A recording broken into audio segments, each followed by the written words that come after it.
नमस्कार, बहुत बहुत स्वागत आप सभी का। दोपहर के 1 बज चुके हैं और वक्त हो गया आपके प्रोग्राम कहानी कुर्सी की का। और मैं सौरभ शर्मा आपके साथ स्टूडियो में। राहुल महाजन जी, विजय त्रिवेदी जी, राजकुमार सिंह जी और समीर चौगांवकर जी हमारे साथ हैं।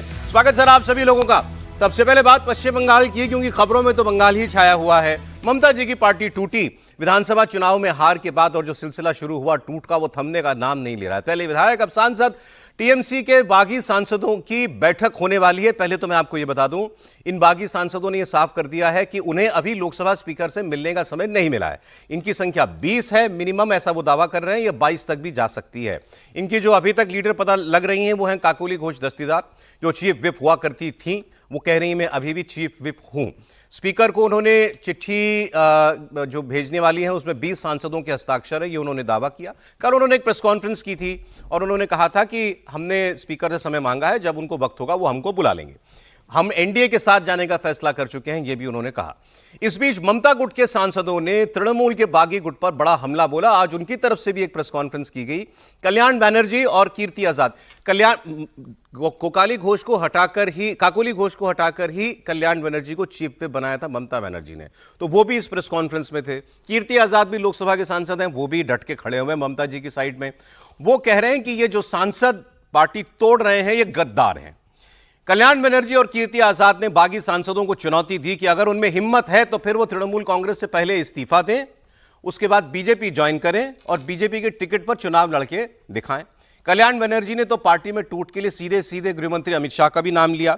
आज इनकी तरफ से दरअसल प्रेस कॉन्फ्रेंस करके ये बताने की कोशिश की जा रही थी कि इन सारे लोगों को या तो प्रलोभन दे करके या डरा के धमका के पार्टी के खिलाफ बगावत करने के लिए कहा जा रहा है। और वो कह रहे हैं अगर आपको ममता बनर्जी से प्रॉब्लम थी, क्योंकि कल काकोली घोष ने बहुत सारी बातें बताई, बंगाल में काम नहीं होता था, बंगाल में तानाशाही चल रही थी, अराजकता हो गई थी, सेंटर की स्कीम्स लागू नहीं होती थी, बंगाल बहुत पिछड़ गया ममता बनर्जी के 15 साल के राज में। तो आज इन्होंने ममता जी की तरफ वाले सांसदों ने प्रेस कॉन्फ्रेंस करके कहा कि पहले छोड़ देते, फिर पहले चले जाते, और अब भी मौका है। क्यों ये 20-21 करके एक अलग गुट बना रहे हो? सीधे सीधे भाजपा ज्वाइन करो और भाजपा से कहो कि तुमको चुनाव लड़वाए अपने टिकट पर और फिर जीत करके आकर के दिखाओ। अब वो ये सारी बातें कह रहे हैं और वो कह रहे हैं कि हम तो अपने कार्यकर्ता के साथ खड़े हैं, क्योंकि कार्यकर्ता मार खा रहा है और इन लोगों ने उस मार से बचने के लिए भी ये फैसला किया है शायद। ये सारे आरोप उन्होंने लगाए। अब एक टेक्निकल पॉइंट पर बात आ गई है। ये दावा किया जा रहा है ममता बनर्जी की तरफ से, और कल से एक चिट्ठी भी जो है वो लगातार राउंड्स में है, सोशल मीडिया पर चल रही है। एक्चुअली वो चिट्ठी जारी की हुई थी मई के महीने में।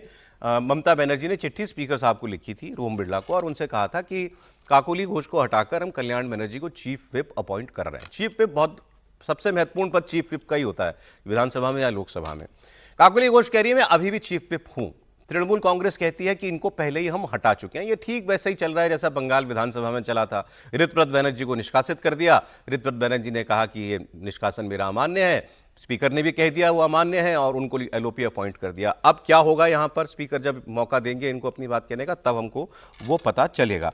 तो वो ये कह रहे हैं कि ये टेक्निकली भी ये बात गलत है, काकोली घोष किसी हैसियत से ये काम नहीं कर सकती हैं।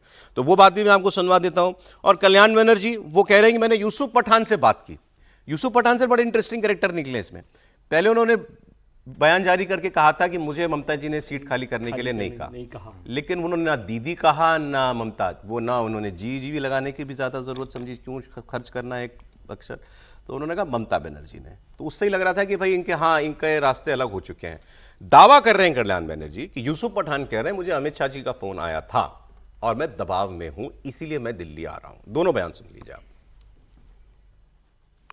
इन गद्दारों से मैं जानना चाहता हूं कि तुम्हें तकलीफ हो रही थी तो तुमने इलेक्शन के बाद ये तकलीफ क्यों जाहिर की? इलेक्शन के पहले करना चाहिए था। और इलेक्शन के बाद अनेकों आरोप लगाए सुखेंदु शेखर ने और रिजाइन कर दिया।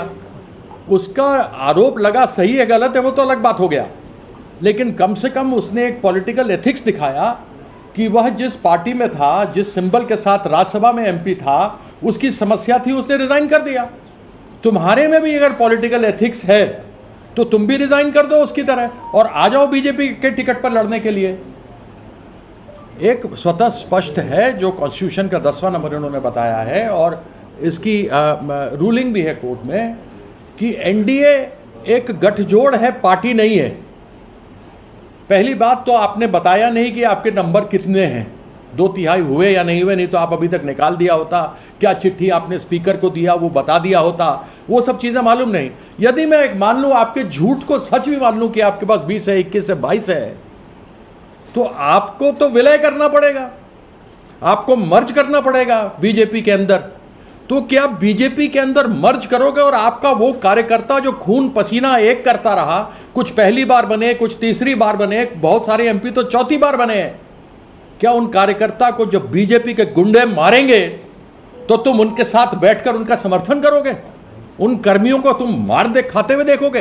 इस कल मेरा यूसुफ पठान का साथ बात हुआ। यूसुफ पठान उस टाइम बड़ौदा में थे। यूसुफ पठान हमको बोला जो अमित शाह ने कॉल किया है उनको, उन्होंने होम मिनिस्टर का साथ भेंट करने के लिए दिल्ली जा रहे हैं। उसका भेंट कर उन्होंने जब दिल्ली में उतरे उस टाइम ही मेरा बात हुआ। रात 10 बज गए, 9:30 10 बज गए। वो बोला आज तो भेंट नहीं होगा, कल भेंट होगा। तो Amit Shah at the back ये काम कर रहे हैं तो पार्टी को तोड़ने के लिए, वही कर रहा है। और Amit Shah is the person. वैसे इसमें कोई खबर नहीं है जो कल्याण बनर्जी कह रहे हैं। अगर कल सारे टीएमसी के विधायक भूपेंद्र यादव बीजेपी के नेता के घर पे मिल रहे हैं, इससे सांसद सॉरी, तो इसमें अब क्या खबर रहेगी कि इसके पीछे बीजेपी है? ऑब्वियस है बीजेपी है, उनका समर्थन है बीजेपी का। अब इन्होंने खुद तोड़ के फिर बीजेपी का साथ मांगा या बीजेपी ने पहले प्रोत्साहन दिया, ये भी तकनीक, इसमें भी कुछ नहीं है भाई, दोनों मिलकर ये काम कर रहे हैं, इसमें कुछ। अब बात रह गई कि काकोली, इन्होंने कहा कि ये 21 हो चाहे 22 हो, अब वैसे 22 हो गया नंबर, 22 भी हो तो इनका कहना है कि 2/3 से कुछ नहीं होता, बीजेपी में मिलना पड़ेगा।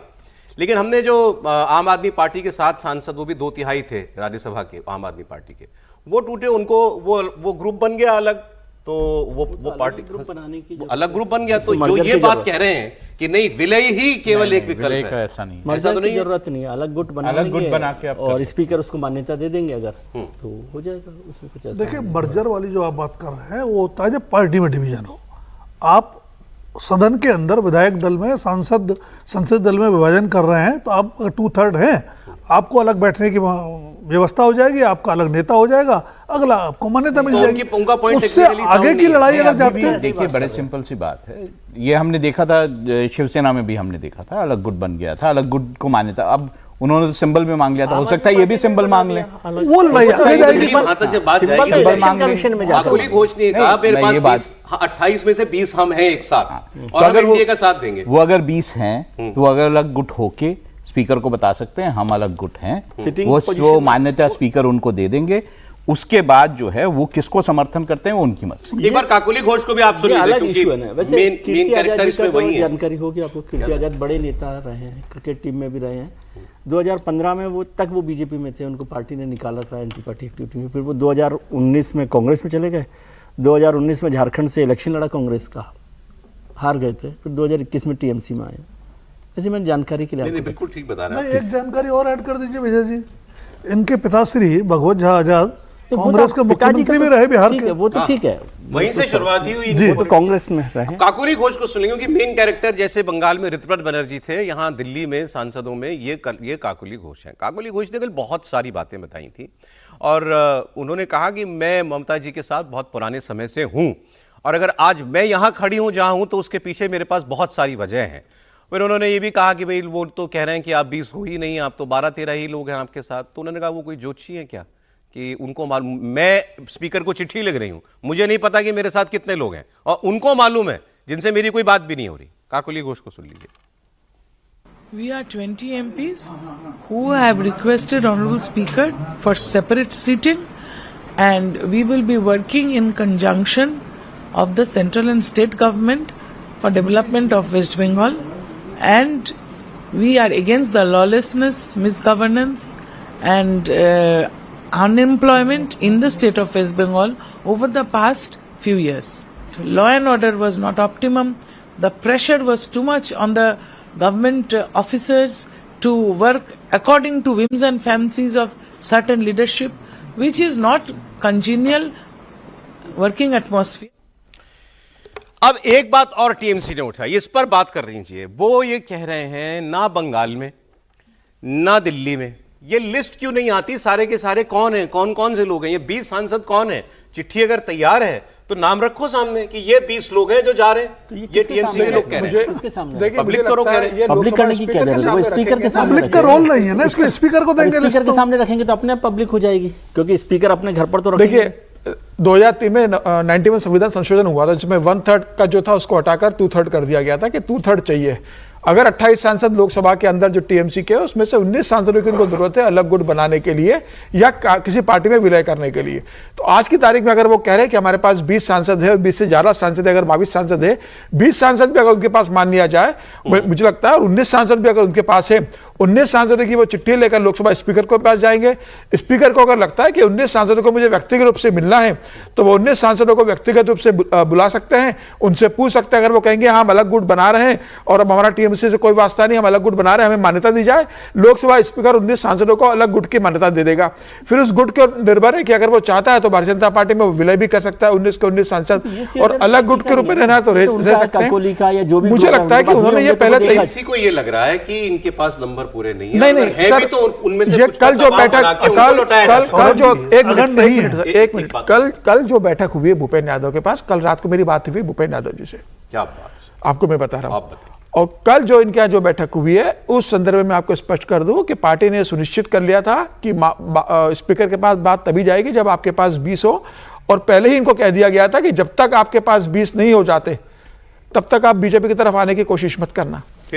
20 की उन्होंने व्यवस्था करी है, उसके बाद एक कंफर्म पार्टी ने करा है कि 20 आपके पास है। कल उसके बाद ये बैठक हुई है। भूपेंद्र जी कह रहे हैं 20 है, पार्टी कह रही है कि 20 है। भूपेंद्र जी का मैं जिक्र नहीं करूंगा, पार्टी का कहना है कि उनके पास 20 है, टीएमसी का कहना है कि हमारे पास 20 है, और उसी आधार पर उन्होंने लोकसभा स्पीकर से मिलने का समय मांगा है, और लोकसभा स्पीकर से मिलकर वो 20 सांसदों की सूची सौंपेंगे। व्यक्तिगत रूप से 20 सांसद स्पीकर के पास जाएंगे, यह कंफर्म है कि हो चुके हैं उनके पास। अब एक नाम यूसुफ पठान का, जैसे अभी कल्याण बनर्जी ले रहे थे, इनका तो खुद महुआ मोइत्रा जी ने कंफर्मेशन दे दिया कि हाँ ये भी दूसरी तरफ ही आ गए। उन्होंने पोस्ट किया था कल कि यूसुफ पठान दिल्ली क्यों भाग रहे हो, अमित शाह ने बुलाया है क्या, और थोड़ी शर्म करो, आप इंडिया के लिए खेले हो, थोड़ा सा रीढ़ की हड्डी भी दिखाओ अपनी।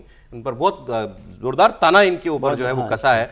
मैं सिर्फ स्पेकुलेशन की बात कर रहा हूं, इसके बारे में मेरे पास और कोई जानकारी नहीं है, लेकिन नाम जो है शत्रुघ्न सिन्हा का भी कुछ लोग ले रहे हैं, वो कुछ बोल नहीं रहे हैं, इसीलिए शायद और ज्यादा, क्योंकि भाई शत्रु जी दिल्ली में रहते हैं, वो दिल्ली में रहते हैं, ममता जी 2 दिन से दिल्ली में है। आज उनकी पार्टी की प्रेस कॉन्फ्रेंस भी हो गई। अगर वो उधर होते तो या तो ममता जी से मिलते, आज प्रेस कॉन्फ्रेंस में भी आते। मुझे नहीं पता कि उनका मन क्या कह रहा है, लेकिन नाम लिया जा रहा है उनका भी। सर शत्रु जी तो बीजेपी से बड़े नाराज होकर बाहर निकले थे कि भाई मेरे को जो है बीजेपी के बड़े मतलब ब्लू आइड बॉय होते थे, उधर खूब नाराजगी में निकले थे बीजेपी को गालियां देके। तो अब क्या हो गया बीजेपी आउटसाइड सपोर्ट है ना सर। नहीं देखिए आउटसाइड सपोर्ट कर रहे हैं, किसी कारण से हटे होंगे ना, कोई कारण रहा होगा जिससे हटे होंगे, फिर आ रहे हैं। चलिए एनीवे ये तो बात की बात है, लेकिन हाँ ये बात सही है कि बहुत सारे सांसद, जैसे उसमें शत्रुघ्न सिन्हा का भी नाम हो सकता है, गुट वो बना के अगर अलग हो रहे हैं तो ये शत्रुघ्न सिन्हा का भी नाम। सर वो आपको कल जो बीजेपी के बड़े नेता मैसेज दे रहे थे, उनको बधाई तो दे दीजिए, आपकी खबर ठीक हुई। शो में बता दिया कल सर ने, बीजेपी के एक नेता ने मैसेज इनको किया, तब तक हमको नहीं मालूम था कितने लोग हैं टीएमसी के। उन्होंने कहा आप लोग खामखा जो है अपना टाइम वेस्ट कर रहे हैं, 20 हो गए, चिंता मत कीजिए। अब ये तो जब फिर वो जब महुआ मोइत्रा कह रही पहले बताएंगे तो 20 तब मानेंगे ना, तब उनको भी बधाई दे देंगे। अब उन्होंने कहा, और ये तो संभव ही है ना कि बिना 20 के वो वहां नहीं जाएंगे, और कोई जरूरत ही क्या है कि वो किसको सार्वजनिक करें ना करें। यूसुफ पठान, और वैसे मुझे समझ नहीं आ रहा यूसुफ पठान के लिए क्यों परेशान है, वो तो वैसे भी आउटसाइडर है,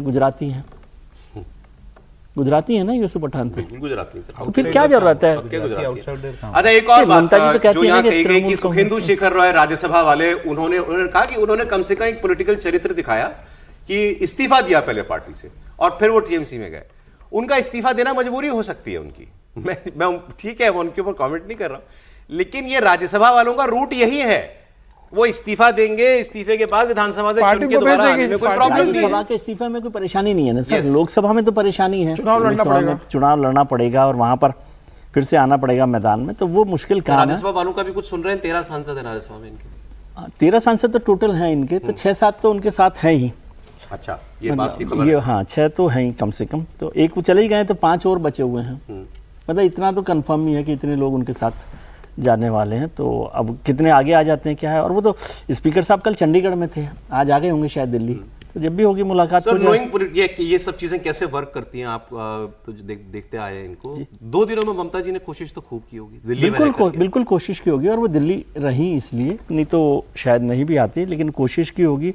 और केवल ममता जी ने नहीं कोशिश की होगी ना, उनके जो भी लोग हैं और एमपीज हैं या जो उनके साथ आज खड़े हुए हैं, कई नॉन पॉलिटिकल लोग भी होते हैं जो इस काम में सक्रिय भूमिका निभाते हैं, तो उन्होंने भी भूमिका निभाई होगी। वो लोग कितना कर रहे हैं, दूसरी तरफ से भी कई नॉन पॉलिटिकल लोगों ने भूमिका निभाई होगी कि क्या कर रहे हैं।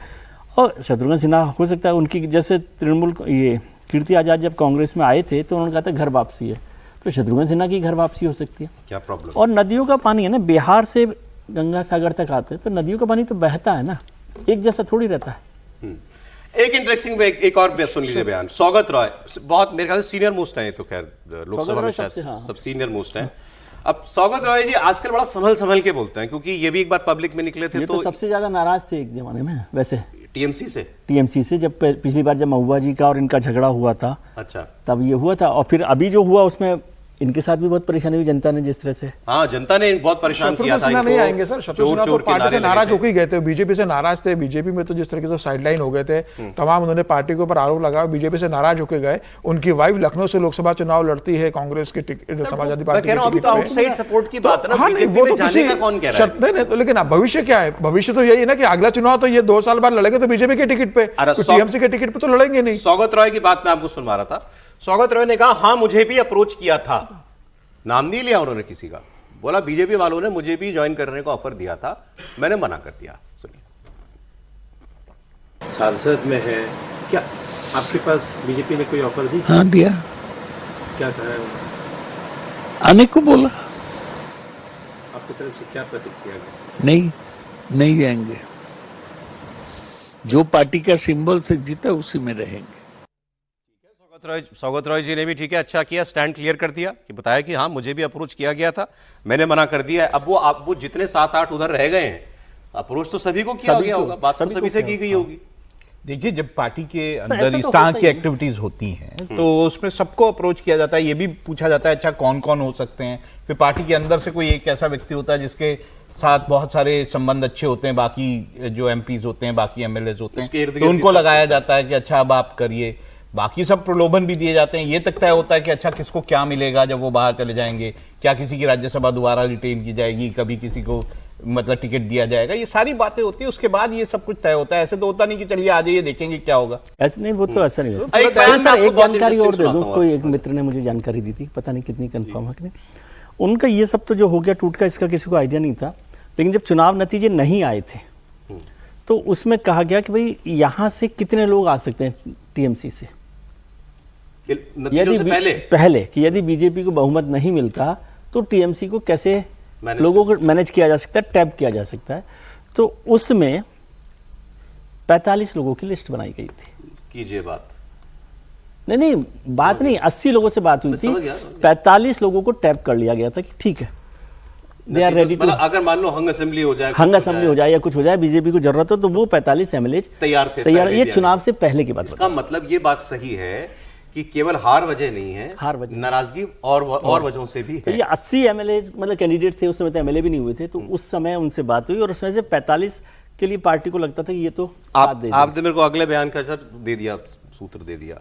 अब कल्याण मैंने ये कुणाल घोष इनके बंगाल के प्रवक्ता हैं, और ये भी वहां के बंगाल में चंद लोगों में से हैं, विधायक भी हैं जो ममता जी के साथ खड़े हैं, लेकिन इनका भी सपोर्ट मुझे कंडीशनली लग रहा है। ये जैसी जिस किस्म की ये बातें कर रहे हैं, पहले उन्होंने पोस्ट किया था, कुणाल घोष लग रहा है सड़क क्रॉस करने वाले लगे, एकदम खड़े हैं, डिवाइडर पे खड़े हैं, पहुंच गए डिवाइडर पे।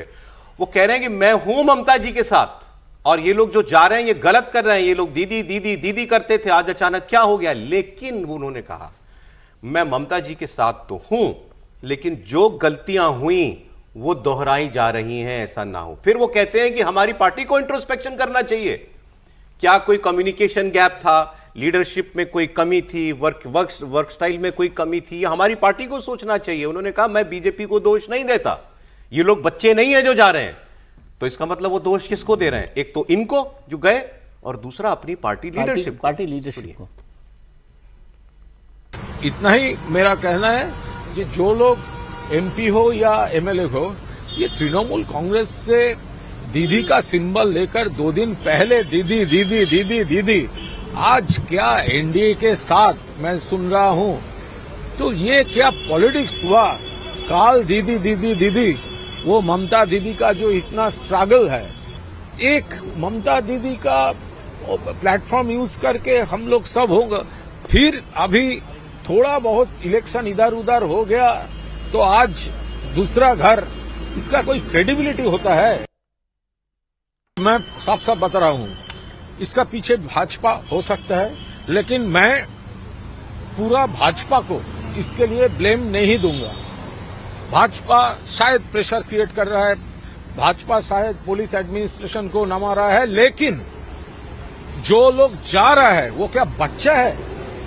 एमपी एमएलए होने से तो कोई, तब तो कोई प्रॉब्लम नहीं था, मिनिस्टर होने से तो प्रॉब्लम नहीं था। दीदी अगर फिर से सरकार करते थे तो वो लोग ही तो मिनिस्टर होने का लॉबी करते थे। तो एक ये है, दूसरा है हमारा लीडरशिप। तो कौन किसको, वो लोग को तो अभी सोचना पड़ेगा कैसे पार्टी किस तरह से चला, कौन लोगों को उन्होंने बड़ा बड़ा पोजीशन दे दिया, कम्युनिकेशन ठीक ठाक था या नहीं था। मैं कल से सोच रहा हूं ये किसके लिए कह रहे हैं, किसको बड़ा बड़ा पोजीशन दे दिया, कम्युनिकेशन। देखिए, अभिषेक बनर्जी के खिलाफ अगर ये होते तो इनको अभी बंगाल में प्रवक्ता बनाया गया, कोई पोस्ट भी दिया गया, तो वो नहीं होता। अगर ये और अभिषेक से इनकी नाराजगी होती तो ये ममता जी के साथ भी नहीं होते। मुझे नहीं लगता है अभिषेक के बारे में बोल रहे हैं, ये हो सकता है डेरेक के बारे में बोल रहे हो। डेरेक ओब्रायन राज्यसभा के सांसद, उनसे बहुत नाराजगी है लोगों की। डेरेक से भी हो सकता है ये कल्याण बनर्जी के लिए बोल रहे हो, आई डोंट नो। देखिए, अभी तक के जो हालात हैं वो बता रहे हैं कि सबसे ज़्यादा नाराज़गी टीएमसी में अगर है तो अभिषेक बनर्जी को जिस तरह से जिम्मेदारियाँ दी गई, पद दिए गए और उनका जिस तरह का व्यवहार रहा लोगों के साथ, उसको लेकर है। लेकिन उसके अलावा भी कई किरदार हैं जो दिल्ली, कलकत्ता से लेकर दिल्ली तक टीएमसी के फेस बने हुए हैं। राज्यसभा में भी हैं, लोकसभा में भी हैं, संगठन में भी हैं। तो नाराज़गी कई जगह है। कल्याण घोष जो कह रहे हैं अभी, कुणाल घोष, उसमें दो तीन चीज़ें बहुत स्पष्ट है और उससे हम लोग चर्चा भी कर रहे थे कि अगर टीएमसी में अचानक सत्ता खिसकते ही इस तरह की बगावत नज़र आ रही है कि सब कुछ खराब है, तो जाहिर सी बात है कि सब कुछ ठीक तो नहीं था। ऑब्वियसली ये अलग बात है कि टीएमसी को अगर चौथी बार सत्ता मिल जाती तो इनमें से ज़्यादातर लोग वहीं होते, सोचते भी नहीं, वो गलतियाँ उनको नज़र नहीं आती। लेकिन टीएमसी में हालात ख़राब थे, उन हालात के चलते नतीजा आया, तो पार्टी को इंट्रोस्पेक्शन तो करना चाहिए अगर उन हालात से बचना है आगे और बदलना है तो। दूसरी बात, टीएमसी में हालात ख़राब थे, लोगों को अपना कोई भविष्य नज़र नहीं आ रहा था, तभी तो बीजेपी को मौका मिला कि उनको एक इनका कुणाल घोष का केस इसलिए स्पेशल है और बात करने लायक है। ये वो आदमी कह रहा है जो अभी ममता जी के साथ है, वो कह रहा है पार्टी सोचे। भाई जो जाके बोल रहा है वो तो चलो बोल ही रहा है, उसको आप मोटिव दे दोगे उसको।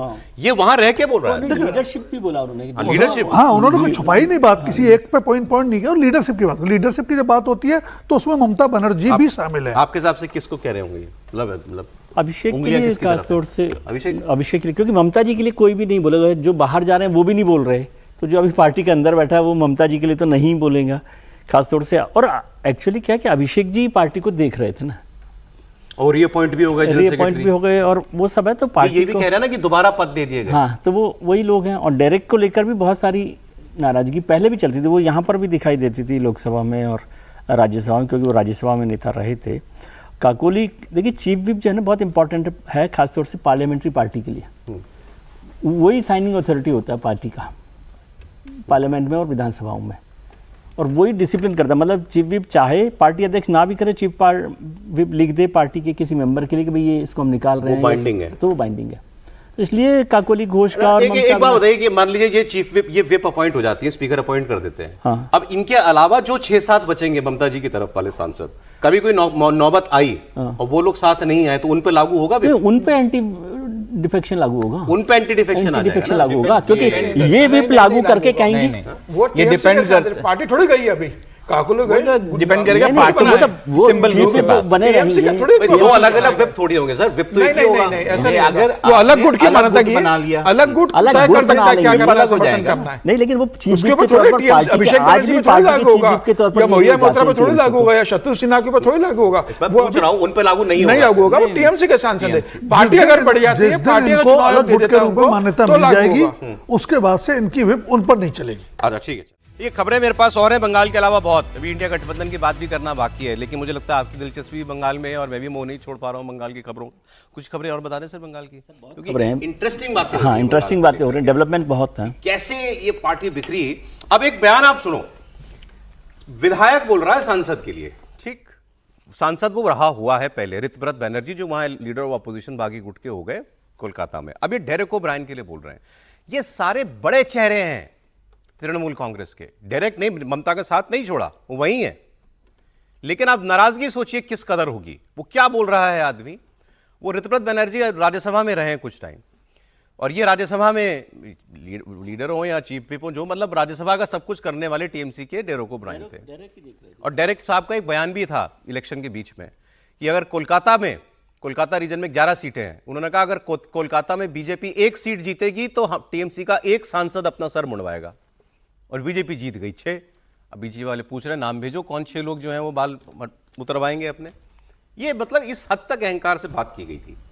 अब ये आदमी क्या कह रहे हैं, ये कह रहे हैं कि ये क्विज मास्टर, क्योंकि ये क्विज मास्टर ही थे पहले टीवी पे, वहीं से निकले हैं ये, वहीं वो पॉपुलर वहीं से हुए थे, ब्रिटानिया शो करते थे कुछ। तो उन्होंने कहा कि ऋतव्रत बनर्जी ने कहा कि क्विज मास्टर हमारे बैठने की जगह तय करता था, और क्विज मास्टर का जगह संसद नहीं होता, स्टूडियो होता है, लेकिन आज क्विज मास्टर को खुद बैठने की जगह नहीं मिलने वाली है। सीनियर से सीनियर आदमी को, वो जिन्होंने इस्तीफा दिया कल, सुखेंदु शेखर रॉय, सबसे सीनियर आदमी, उन्होंने कहा उनको हमको लास्ट बेंच बैठने के लिए दिया करते थे।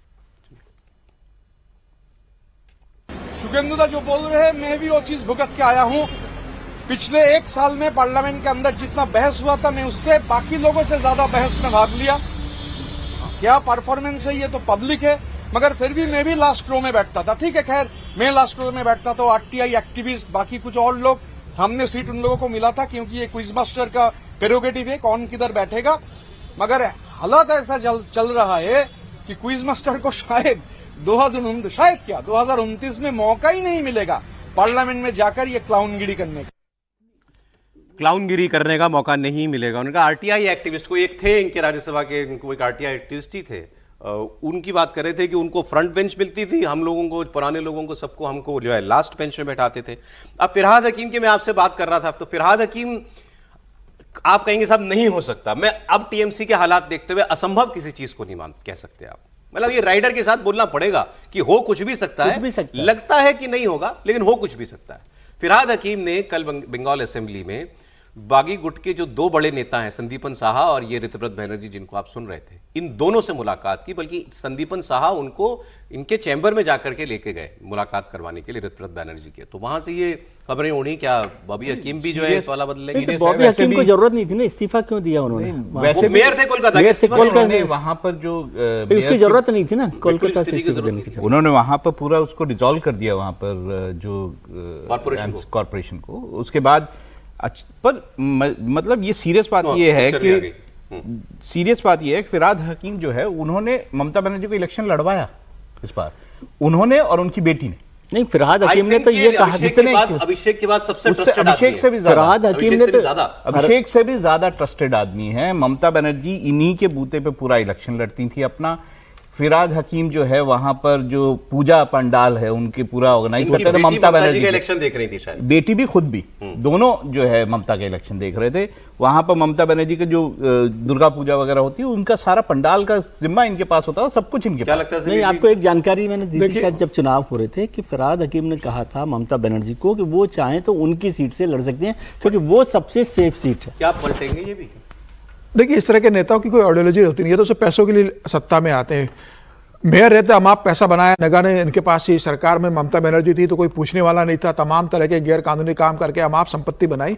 अब इन्हें पता है कि सरकार बदल गई है, कलकत्ता म्यूनिसिपल कमिश्नर अब दूसरे आ गए, अब सरकार नहीं है तो इनकी सारी संपत्तियों की जांच होगी जो उन्होंने फर्जीवाड़ा करके टेंडर दिए होंगे, पैसा बनाया होगा, तो उससे बचने के लिए तो वो ये अख्तियार करेंगे, इसमें कोई गलत नहीं है। उनको अपना पैसा बचाना, उनको कोई भारतीय जनता पार्टी की विचारधारा या ममता बनर्जी से विरोध नहीं है।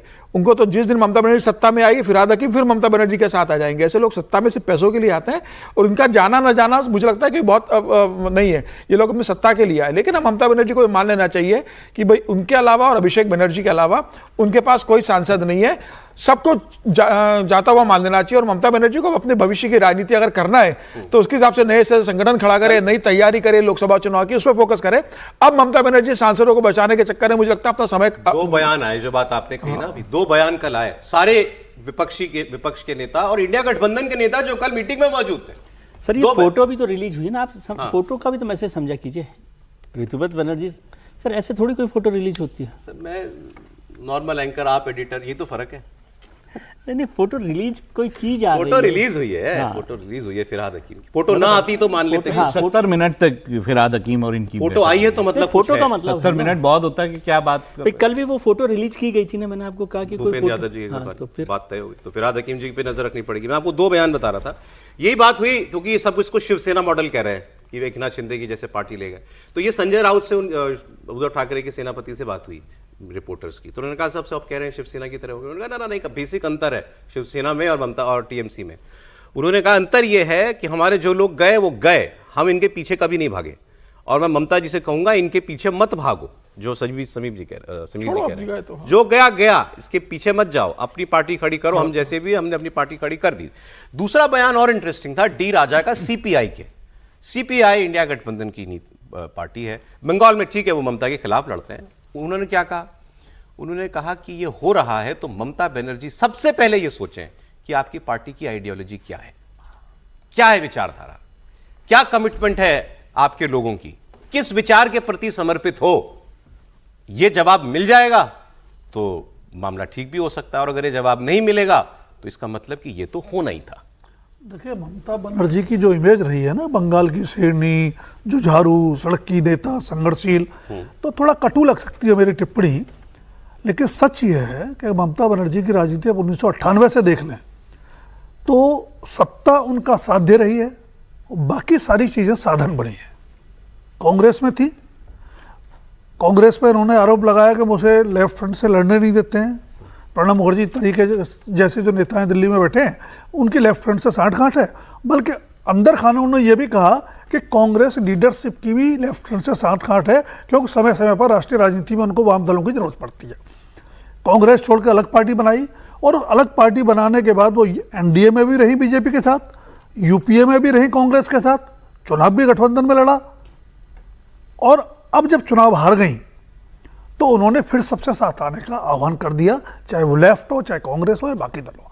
कुल मिलाकर ये सवाल तो बिल्कुल सही है, और ममता बनर्जी नहीं, जितने क्षेत्रीय दल हैं उन सबको ये आत्मविश्लेषण करना चाहिए कि आखिर उनकी विचारधारा क्या है। लेकिन अब बड़ा सवाल, अभी समीर जी कह रहे थे आइडियोलॉजी, शायद उसके फिरहाद हकीम के बारे में। सच एक राजनेताओं की या राजनीतिक दलों की टोटल आइडियोलॉजी, एक्सेप्शन हो सकते हैं, कहीं बीजेपी जैसी पार्टियां हो सकती हैं क्योंकि उनके पीछे आरएसएस की पुरानी विचारधारा है, उससे कमिटमेंट है, या लेकिन ज्यादातर दलों नेताओं की विचारधारा सिर्फ सत्ता है, पावर, इसके अलावा कोई विचारधारा नहीं है जी। ठीक, बाकी सब रास्ते हैं। कम से कम बंगाल में तो साफ साफ दिखाई दे रहा है कि टीएमसी के साथ कुछ ऐसा ही हुआ। अभिषेक बनर्जी को तीसरा समन मिल गया है सीआईडी से, जो फेक सिग्नेचर वाला मामला हुआ लोकसभा विधानसभा में।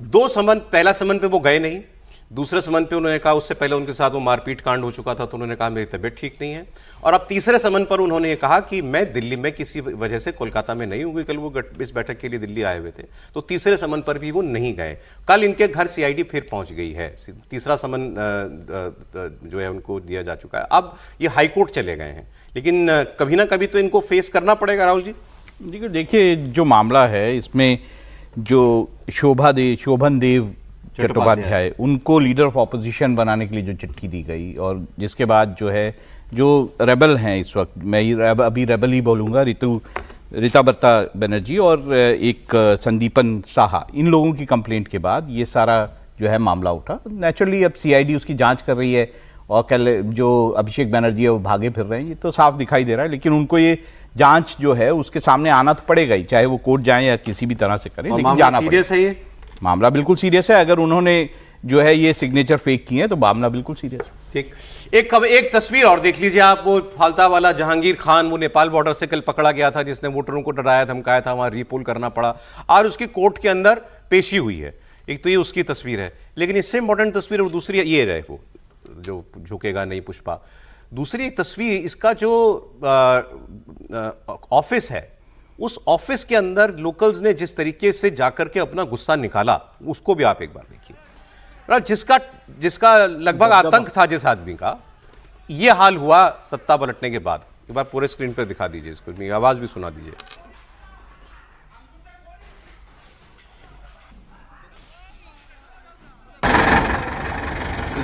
ये भी बंगाल के अंदर हो रहा है। ये सिलसिला मतलब नाराजगी का अभी खत्म नहीं हुआ, मैं ये बताना चाह रहा हूं।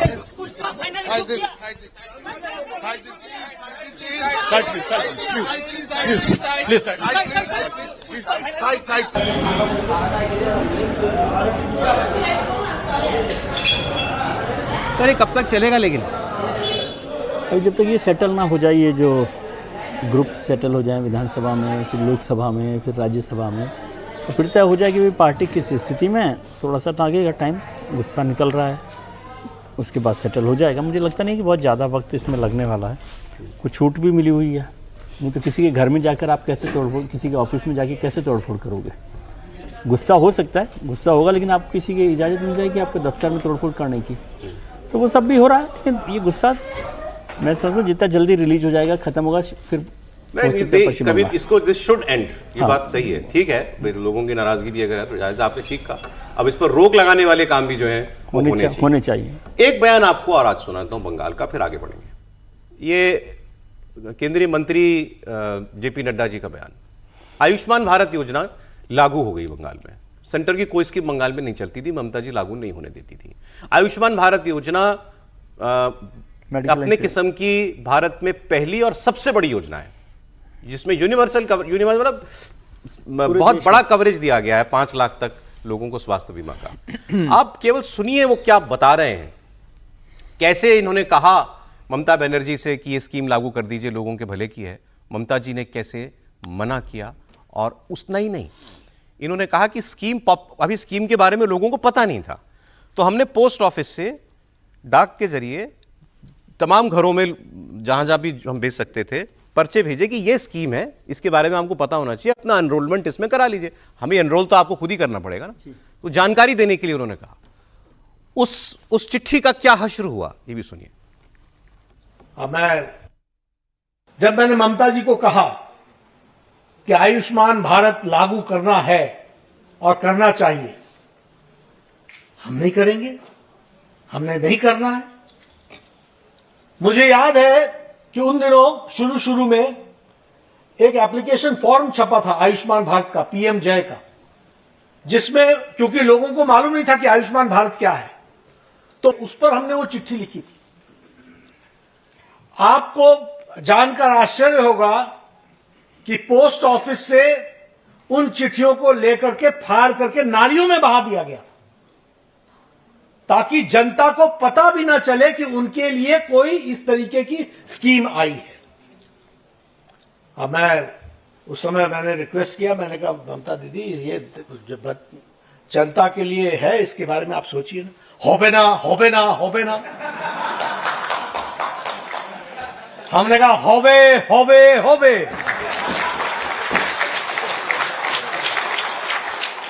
और ये हुआ। आज वो आई हुई हैं, देखा होगा आपने उनकी तस्वीर, नहीं देखा हो तो शाम को जरूर न्यूज में देख लीजिएगा। हौबे ना वाले का क्या हाल होता है और हौबे वाले कैसे खड़े होते हैं, ये पता चला। पहली बात तो ये स्कीमों का टकराव भी ठीक नहीं है। राज्य की स्कीम चलेगी, सेंटर की नहीं चलेगी। अरे भाई, सेंटर वाले भी अगर फंड दे रहे हैं, उसके अंदर कोई बड़े और वो बड़े पैमाने पे काम करते हैं, क्यों नहीं आप दोगे? दो अपनी स्कीम को उसमें मर्ज कर दो या दोनों लागू करो भाई, तुम्हें बीजेपी की बड़ी अच्छी आदत है। लेकिन ये जो उन्होंने बताया कि उसकी जानकारी देने वाले पैम्फलेट फाड़ के फेंक दिए, टीएमसी वालों ने घर ही नहीं पहुंचने दिए। ये नेचुरली वो ये करते ही थे कि भाई सेंटर स्कीम लागू ना हो जाए। मैं बस एक बात ये कहना चाहूंगा, बीजेपी की ये बड़ी अच्छी आदत है कि वो राज्यों की स्कीम से भी मतलब इंस्पिरेशन लेके बाकी स्कीमें, जैसी ये आयुष्मान भारत योजना है, इसमें बहुत ज्यादा इंस्पिरेशन जो है वो भामाशाह जो योजना थी, स्वास्थ्य बीमा योजना राजस्थान की, उससे इंस्पिरेशन लिया गया था। 2015 में वो आई थी, 2018 में जो है ये आयुष्मान योजना आई थी। तो बीजेपी की आदत है कि वो अच्छी स्कीमों को उठाकर उससे बेहतर स्कीम बनाकर लोगों के पास लेके जाती है, ये अच्छी बात है। लेकिन टीएमसी ने जो किया कि जो लाभ केंद्र की योजनाओं का राज्य के लोगों को मिलना चाहिए था वो नहीं मिलने दिया, ये उसकी बहुत बड़ी गलती थी, जिसके कारण लोगों की एक परेशानी बढ़ी, उनका नाराजगी भी इस कारण से बहुत ज्यादा बढ़ी। मेरे ख्याल से दिल्ली में भी अरविंद जी ने दिल्ली में भी लागू, मेरे ख्याल से यही 2 स्टेट थे, कांग्रेस के स्टेट्स ने लागू किया। बिल्कुल हाँ, तो कांग्रेस तो इन प्रिंसिपल जो फायदे में स्कीम के साथ थी और ऐड किया, जितनी आयुष्मान योजना जितना पैसा देती थी स्टेट ने, कई स्टेट ने उन्होंने ऐड कर दिया कि अच्छा इससे ज्यादा इसमें मिले। अब योजना को उस तरह से अब सर ये बड़ी बात, अब ये सारे घटनाक्रम जो हो रहे हैं ये किस लिए, बीजेपी इनका साथ ले रही है तो कौन सा बड़ा काम इसको करना है। अब ये पब्लिक जानकारी है कि बीजेपी महिला आरक्षण विधेयक, delimitation bill, one nation one election, ये तीनों काम करना चाहती है 2029 के इलेक्शन से पहले 2029 में इनके साथ चुनाव में जाना चाहती है, इनको लागू करा करके। और अब तो लोग कहने लगे हैं कि ये काम शायद ये बिल जो है मानसून सेशन अगले महीने जो शुरू होने वाला है तीसरे हफ्ते में, उसमें भी ये काम किया जा सकता है। नंबर पूरे होने चाहिए। नंबर कहां तक पहुंचे, आप इस कहानी को जरा सुनिए तो आप समझ पाएंगे कि ये सब बीजेपी के लिए क्यों इतना जरूरी है। अब 2/3 बहुमत चाहिए लोकसभा में, राज्यसभा में, दोनों में, ये बात सबको मालूम है।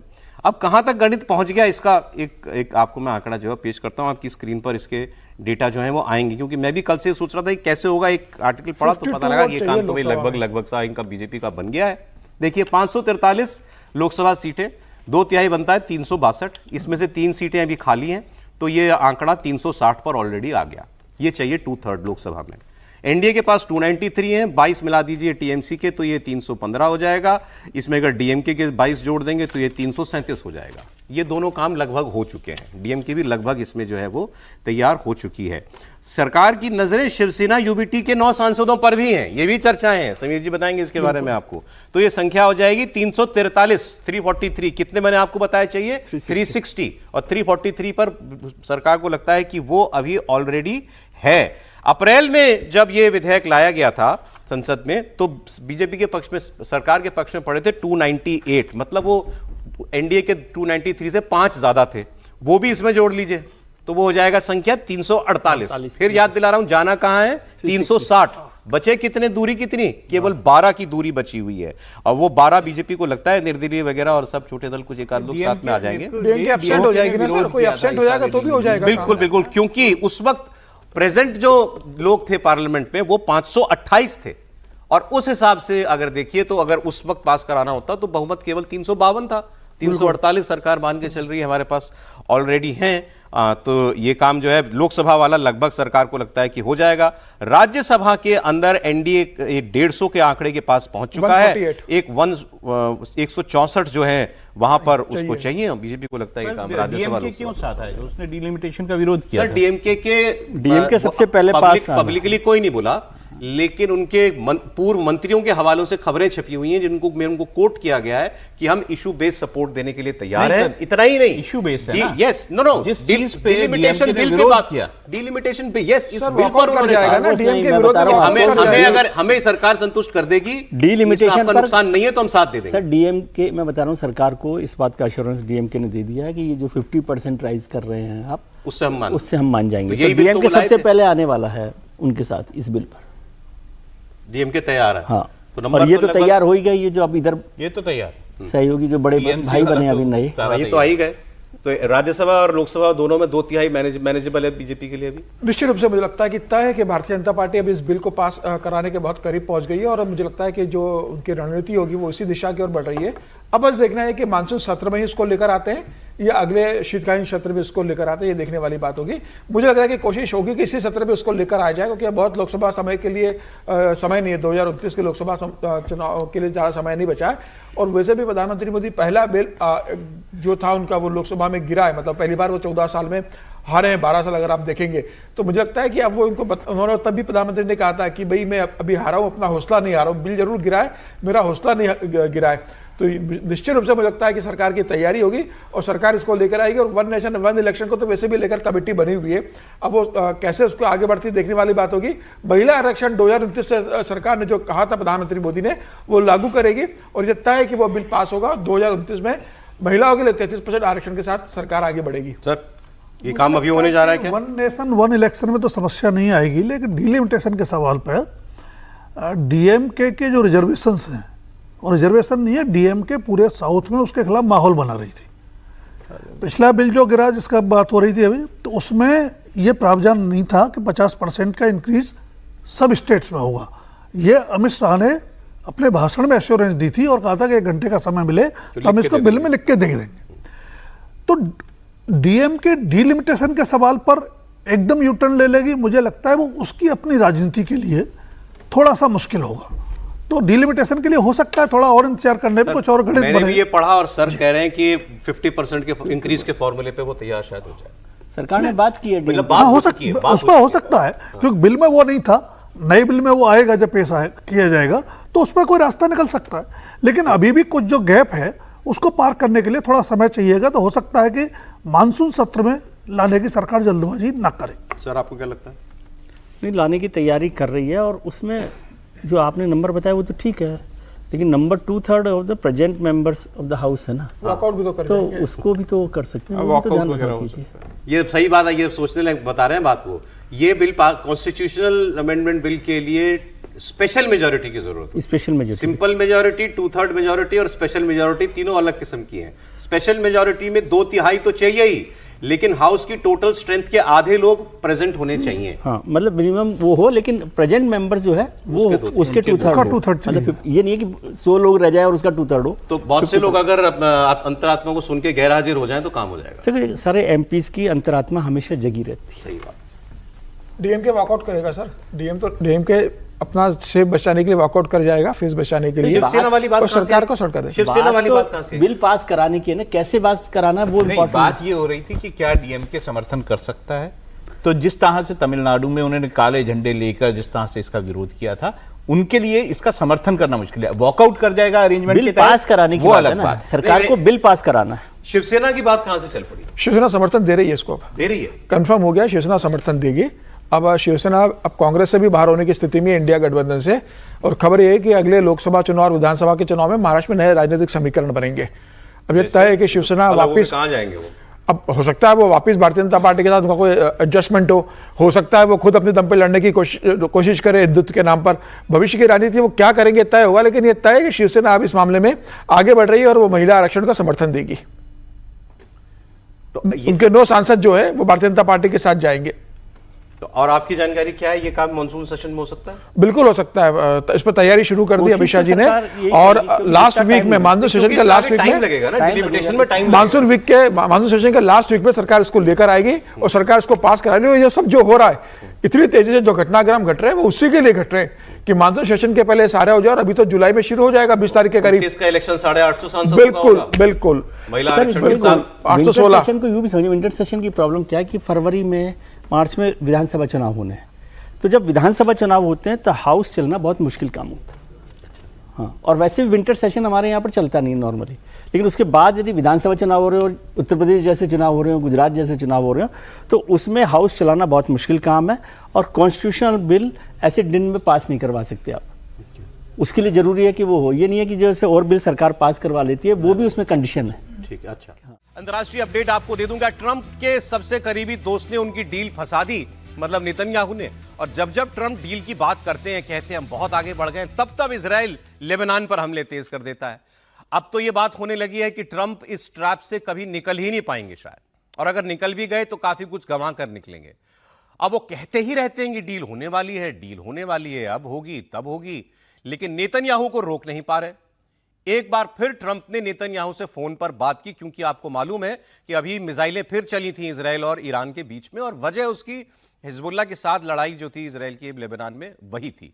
अब ट्रंप ने एक बार फिर फोन करके बात की है नेतन्याहू से। इसका दावा अमेरिकी वेबसाइट एक्सियोस ने एक रिपोर्ट में किया है जिसमें वो कह रहे हैं कि ट्रंप ने नेतन्याहू को फोन किया और कहा कि बीबी, उनको निकनेम बीबी है उनका, दूसरा बीबी नहीं, उर्दू वाला, उन्होंने कहा कि बीबी अब रुक जाओ वरना अकेले ही रह जाओगे। ट्रंप ने वाकई अगर नेतन्याहू से ऐसा कहा है तो बड़ी बात होगी। ईरान और इजराइल के बीच में सबसे जो ताज़ा हमले हैं उससे जोड़कर इसको आप देखिए, और पहली बार ऐसा हुआ है इस पूरी लड़ाई में जब अमेरिका ने इजराइल का साथ नहीं दिया।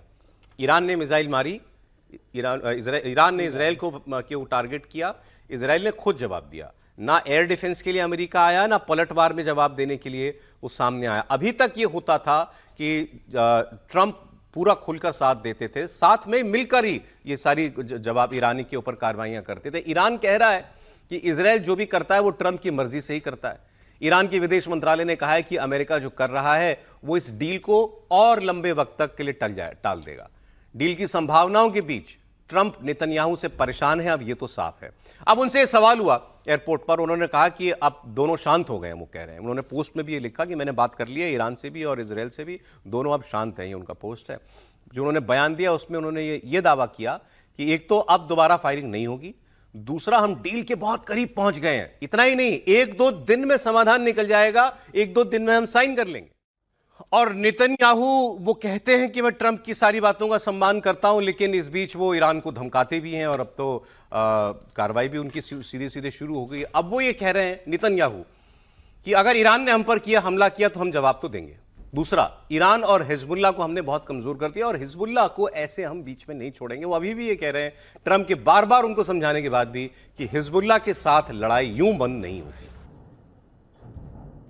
חזקים מאי פעם, אבל המאבק שלנו איתם עדיין לא תם. ביממה האחרונה, איראן וחיזבאללה ניסו לכפות עלינו משוואה חדשה, והמשוואה הזו היא בלתי נסבלת ובלתי מתקבלת על דעתי. הם חשבו שהם יירו משטח לבנון ואיראן על ישראל, ושאנחנו לא נפעל. זה לא קרה, וזה גם לא יקרה. לא במשמרת שלי. כרגע האש בחזית הזאת נצורה, כי אחרי שהקינו במשטר הטרור בטהרן, הוא חדל מלתקוף אותנו. במידה שמשטר הטרור יעשה את הטעות ויחזור לתקוף אותנו, נגיב בעוצמה. כי לישראל יש זכות מלאה להגנה עצמית, ואנו מממשים אותה ככל שהדבר נדרש. אני אומר זאת לכם, אזרחי ישראל היקרים, כפי שאני אומר זאת בהערכה ובכבוד בשיחותיי הטובות עם ידידי הנשיא טראמפ. באחדות, בנחישות ובתבונה. अब सर ये बताइए कि ट्रंप तो नेतन्याहू को पहले भी कई बार समझा चुके हैं, लेकिन उसके बावजूद गाली गलौज भी हो चुकी है इनकी फोन पे, उसके बावजूद भी ये हुआ है। और ट्रंप ने देखिए कल जो एक पोस्ट किया उसमें उन्होंने क्या लिखा, उन्होंने कहा both sides Israel and Iran are looking to do an immediate cease fire. चलो मान लिया, वो कह रहे हैं दोनों को मैंने कह दिया। Final negotiations on peace are proceeding subject to ignorance और स्टूपिडिटी गेटिंग इट्स वे। कोई अगर बेवकूफी ना करे, मूर्खता ना करे, तो हम जल्दी डील जो है उसके करीब जो है हम पहुंच जाएंगे, लेकिन ब्लॉकेड मेरा जो है वो फाइनल डील होने तक लगातार जारी रहेगा। जी, तो एनबीए का मैच देखने, फाइनल मैच देखने ट्रंप गए तो उन्होंने वहां ये कहा है कि ईरान और इजराइल जो है वो 1 हफ्ते तक सीज फायर के लिए मान गए हैं। सिर्फ 1 हफ्ता? 1 हफ्ते। तो उन्होंने ये कहा है, एनबीए का मैच देखने गए थे, फाइनल मैच वहाँ नहीं है। उनकी हुटिंग भी हुई है। हाँ, हुटिंग भी हुई है वहाँ पे। मतलब वो तस्वीरें भी मांगिएगा जरा, ट्रंप की हुटिंग की तस्वीरें मांगिएगा जरा। और दूसरा मतलब मजेदार बयान जो है, ट्रंप ने ऑफ कोर्स ये कहा कि नेतन्याहू को कि अगर आप ये जारी रखते हैं लेबनान पे हमले और बाकी सब चीजें, तो हमारा जो बैकिंग है वो हट जाएगी। ये उन्होंने नेतन्याहू को कहा, तुम अकेले लड़ो, अकेले लड़ो। लेकिन दूसरी तरफ इजराइल के जो एम्बेसडर हैं जो अमेरिका में, उन्होंने इन बातों पर जो बयान दिया वो भी बड़ा इंटरेस्टिंग है। उन्होंने ये कहा है कि ये जो 2 लवर्स के बीच का स्पैट है, मतलब 2 जो प्रेमी है उनके बीच की ये नोक-झोंक है और उससे ज्यादा कुछ नहीं है। तो लेकिन अब महत्वपूर्ण बात ये है कि क्या जो इजराइल है वो लेबनान में हमले रोकेगा? अगर वो ये हमले नहीं रोकता है तो ईरान और अमेरिका के बीच में डील होना मुश्किल है। सर, ईरान कह रहा है कि ये हिजबुल्लाह को ना मारे, और ये चाह रहे हैं कि फिर कि हिजबुल्लाह पर कोई कमिटमेंट, वो इसको कमिटमेंट से मतलब नहीं है इजराइल को, उसको खुद खत्म करना है। नहीं, उसको है ही नहीं ना, इसमें कोई मसला नहीं है। लेकिन ये भी बात है, वो जैसे उन्होंने कहा कि टू लवर्स स्पैट, वैसे ही उसको हिंदी में यूं भी कहते हैं कि ना तोकू और ना मोकू ठोर। कि जाए कहाँ? जाए कहाँ, ना वो छोड़ सकते ना वो छोड़ सकते, तो वो दोनों ऐसे ही चलेंगे। अभी आपने जिक्र किया पिछले दिनों तो डांट भी दिया था, ऐसा बताया गया ट्रम्प साहब ने नेतन्याहू को, जो गाली दे दी थी, गाली, हाँ गाली दी थी, हाँ, जो भी प्रेम व्यवहार था उनका वो उन्होंने किया। लेकिन ट्रम्प रहेंगे नेतन्याहू के साथ ही, कहीं नहीं जाएंगे। वो तो पाकिस्तान को नहीं छोड़ रहे, नेतन्याहू को क्या छोड़ रहे? लेकिन सर चर्चाएं यही हैं, लोग कह रहे हैं कि पहली बार हुआ कि हाँ, वो ट्रम्प ने परेशान जो है कि भाई अब इस जगह फंसे हुए हैं, लेकिन फिर भी उनको खड़े रहना है नेतन्याहू के साथ। लेकिन वो चाहते हैं कि उनको डांट डपट के या जो भी तरीके से इस प्रेशर में रखे कि ईरान के साथ अब चले कहीं पर मान आगे लेते बढ़ा हैं कि जाए। इजराइल तो साहब जंग ही चाहता है, लेकिन क्या अमेरिका के बिना वो जंग लड़ सकता है? मैं वो आपको बता रहा था कि ये चर्चा, ये इसमें बात ही ये हो रही है ये रीसेंट स्ट्राइक्स में कि अमेरिका ने साथ नहीं दिया इजराइल का। सुनाइए सर, इजराइल लड़ सकता है बिना अमेरिका के? मुझे लगता है कि इजराइल जो चाहता था उतना उसने वो हासिल कर लिया ईरान के अंदर। अमेरिका को साथ में लेकर ईरान को इतना बर्बाद कर दिया है कि अब इजराइल को बहुत ज़्यादा ज़रूरत नहीं है ईरान को ख़त्म करने की। ईरान लगभग अधमरा हो गया, मतलब पूरा उसको तोड़ दिया गया, उसकी पूरी कमर तोड़ दी गई है जो इजराइल चाहता था। लेकिन इजराइल ने यही बहुत क्लियर कर दिया अमेरिका को कि लेबनान में हमारा हमला रुकेगा नहीं जब तक हम हिजबुल्लाह को पूरी तरीके से मिट्टी में नहीं मिला देते, और वहां लेबनान पे हमला करने के लिए उसको अमेरिका की जरूरत नहीं है। इजराइल अकेला ही सफिशिएंट है वहां पर हिजबुल्लाह को लेबनान को खत्म करने मारता रहेगा, ईरान डील नहीं करेगा, वो कहेगा मत करिए, उसका तो पर्पस सॉल्व हो गया ना। अब उसको ईरान से कोई कंसर्न नहीं है, उसका कंसर्न तो जो भी है लेबनान के अंदर है और वो वहां। हमारा कंसर्न है हॉर्मुज नहीं खुलेगा, नहीं हमारा कंसर्न, लेकिन हम कोई बोल रहा है ना, कोई नहीं बोल रहा, ये तीनों लोग कोई नहीं बोल रहा। और इजराइल इस बात को जानता है, नेतन्याहू बहुत अच्छे से जानते हैं कि ट्रंप को किस तरीके से हैंडल करना है। ट्रंप को जिस तरीके से वो हैंडल कर रहे हैं वो जानते हैं कि इस तरीके से मामला चलता रहेगा, बीच में सीजफायर होगा, फिर हमला होगा, फिर सीजफायर होगा, मामले को लटका के रखो, इधर लेबनान को निपटाते रहो। लेबनान को खत्म करने के बाद फिर इजराइल से सीजफायर करेंगे, तब तक वो नहीं करने वाले। अब ट्रंप कह रहे हैं 2-3 दिन के अंदर हम डील साइन करने के करीब पहुंच जाएंगे, या वो हम सकता है कर दें 2-3 दिन में। लेकिन आगे क्या हो रहा है ये ट्रेलर अभी आपको दिखाई दे रहा है। युद्ध आप पहला देख चुके हैं, अभी तो ये जो 2 दिन में हुआ है तो बहुत छिटपुटी था, और ईरान और इजराइल ने आपको ये दिखा भी दिया कि जंग बढ़ेगी तो फिर बढ़ ही जाएगी। अब हूती जो हैं वो ईरान की एक और प्रॉक्सी हैं, यमन वाले, उन्होंने फिर कहा है कि लाल सागर में गदर मचा देंगे। यमन के हूती विद्रोहियों ने इजराइल को चेतावनी दी है और कहा है कि रेड सी से अगर एक भी जहाज गुजरेगा इजराइल का तो हम उसको उड़ा देंगे। अब ये केवल धमकी नहीं है, अगली खबर पर आ जाइए। रेड सी मतलब दोनों तरफ से तेल बंद, इधर वाला भी और नीचे वाला भी, दोनों तरफ से तेल नहीं निकलेगा। भारत के एक जहाज पे हमला हो गया कल, बड़ी बात है वो। भारत के जहाज पे हमला हुआ, उसका सारा क्रू इंडियन था, और हमला किसने किया? आरोप अमेरिकी नौसेना के ऊपर है। वो तस्वीरें ले लीजिए स्क्रीन के ऊपर, बड़ा है वो, और दिखाइए उसको। भारतीय जहाज पे जो हमला हुआ है उसकी तस्वीरें ये देखिए। ये भारतीय जहाज है, इस पर सारा क्रू इंडियन है, सबको बचा लिया गया, लेकिन ये हालात बने हुए हैं वहां स्ट्रेट ऑफ हॉर्मुज के अंदर। अब ये शिप कहां जाना चाह रहा था, इसने परमिशन ली कि नहीं ली, इसने वार्निंग्स का जवाब दिया कि नहीं दिया, जो भी हो शिप पे फायर हुआ। ये कमर्शियल शिप है, टैंकर ही होगा, एंकर नहीं और कोई वो होगा, मालवाहक जहाज होगा। इस पर हमला हो गया और कह रहे हैं अमेरिकी फोर्सेस ने इस पर हमला किया। देखिए, जहाँ तक ट्रंप की उम्मीदों का सवाल है तो हम वो उम्मीदें पिछले 2 महीने से देख रहे हैं।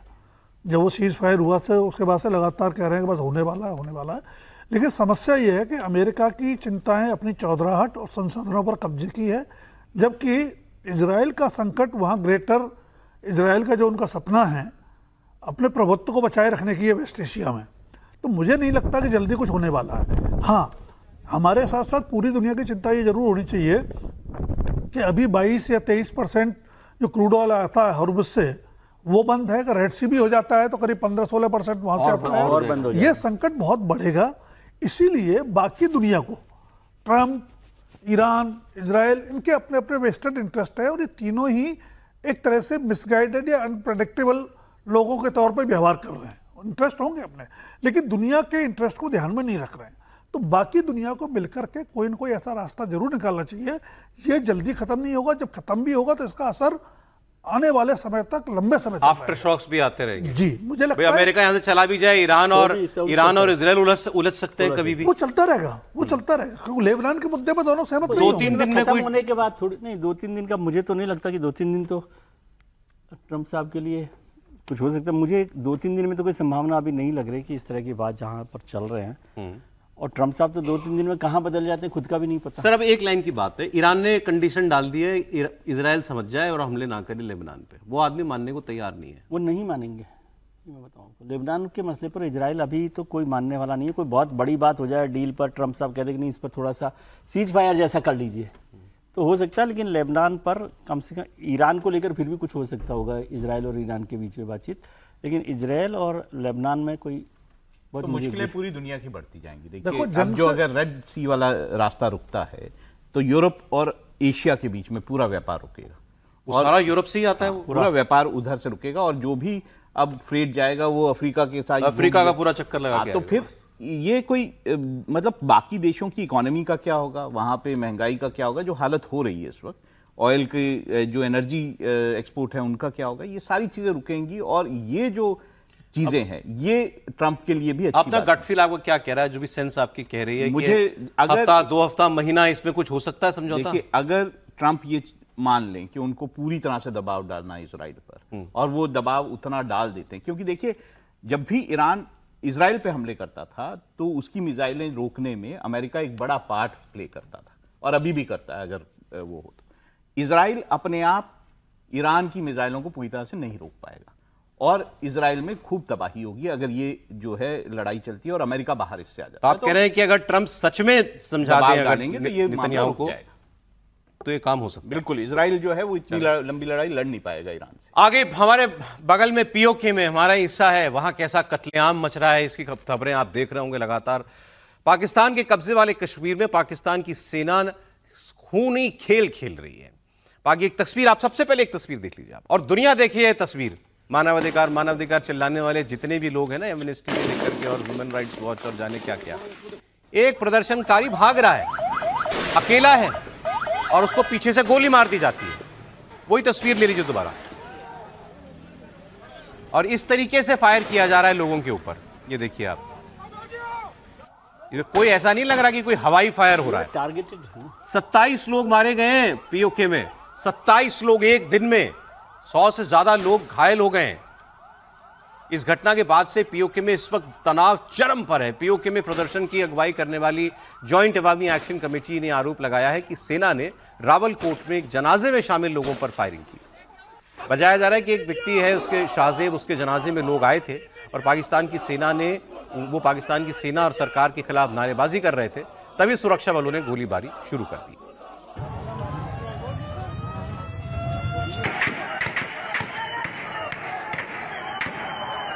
गोलियों की आवाज आप सुन ही सकते हैं।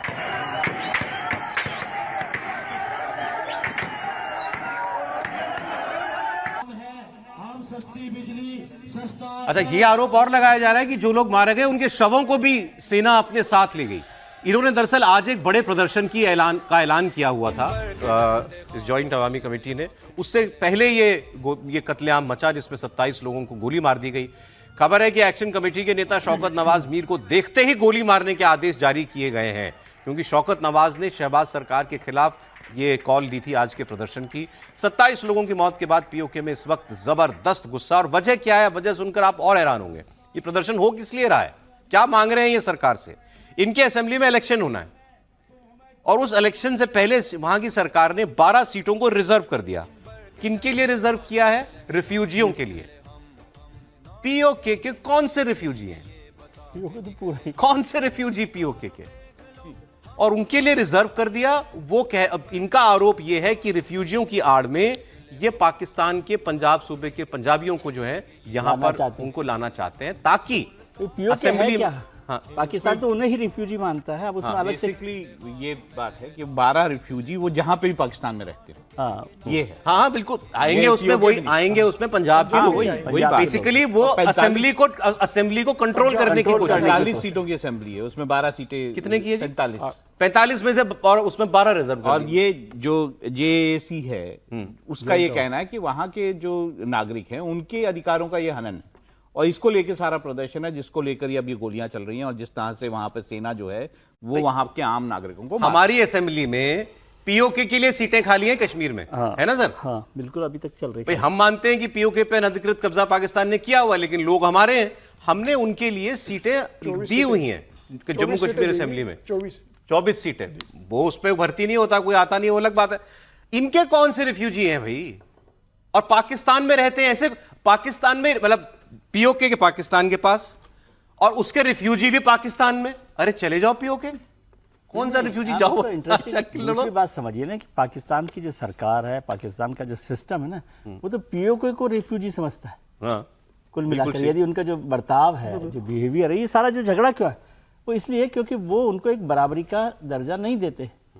पाकिस्तान की जो सरकार है, पाकिस्तान का जो सिस्टम है, अब वहां पर आप कब्जा करने के लिए मैं थोड़ा सा इसको और क्लैरिफाई कर देता हूँ। ये 12 सीटें जम्मू कश्मीर में, मतलब 1947 में जम्मू कश्मीर से जो लोग जो है वो पाकिस्तान गए, वो रिफ्यूजी वो मानते हैं, पीओके जो यहाँ से गए वहां, यहाँ चलिए से ये भी मान ये लिया भी है कि है वो- तो वो पाकिस्तान में ही। हाँ, पाकिस्तान में। तो पाकिस्तान में रहने वाला आदमी पाकिस्तान में रिफ्यूजी मैं कैसे हो आपकी सकता बात है? तो मानी है, मैं ये क्लैरिफाई कर रहा हूँ कि ये क्या ठीक है। अग्रीड, ठीक ठीक। अब देखिए उन्हीं के पत्रकार क्या कह रहे हैं कि खाम-खा पाकिस्तान के हालात क्या वैसे ही बहुत अच्छे हैं।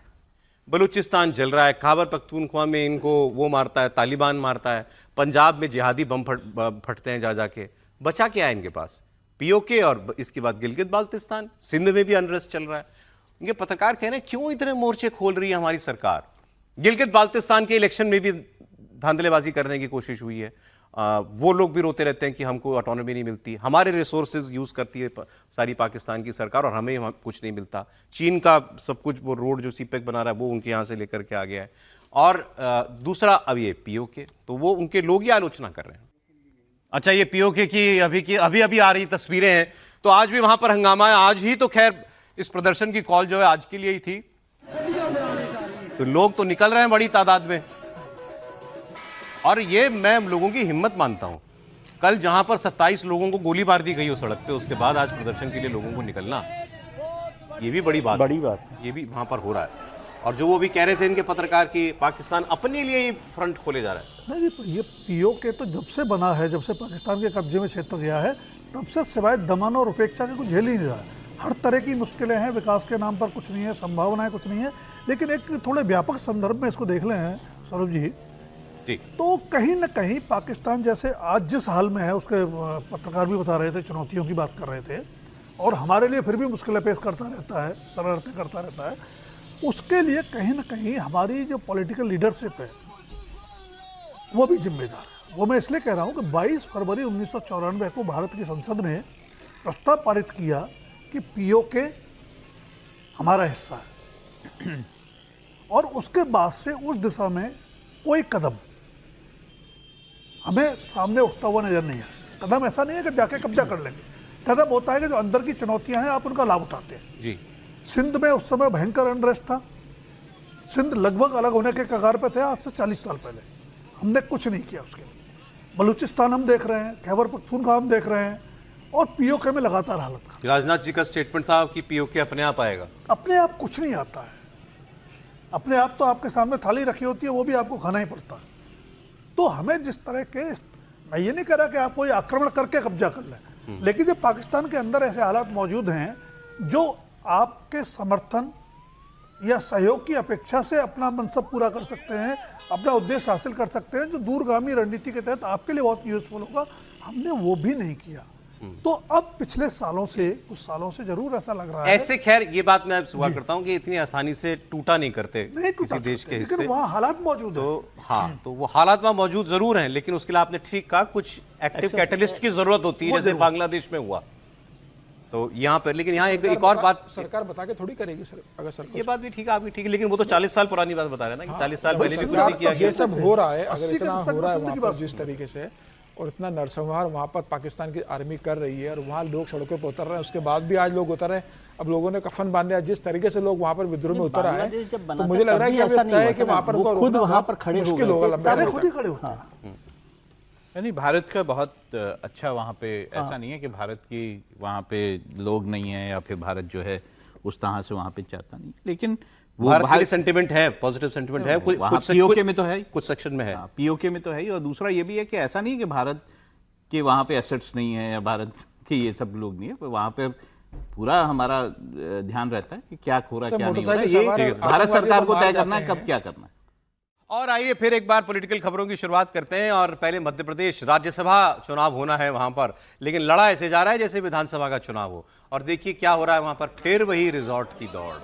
क्यों? क्योंकि बीजेपी ने तीन सीट है, तीसरा कैंडिडेट भी दे दिया, जो कांग्रेस, जिसको जीतने के लिए कांग्रेस के पास पर्याप्त नंबर हैं।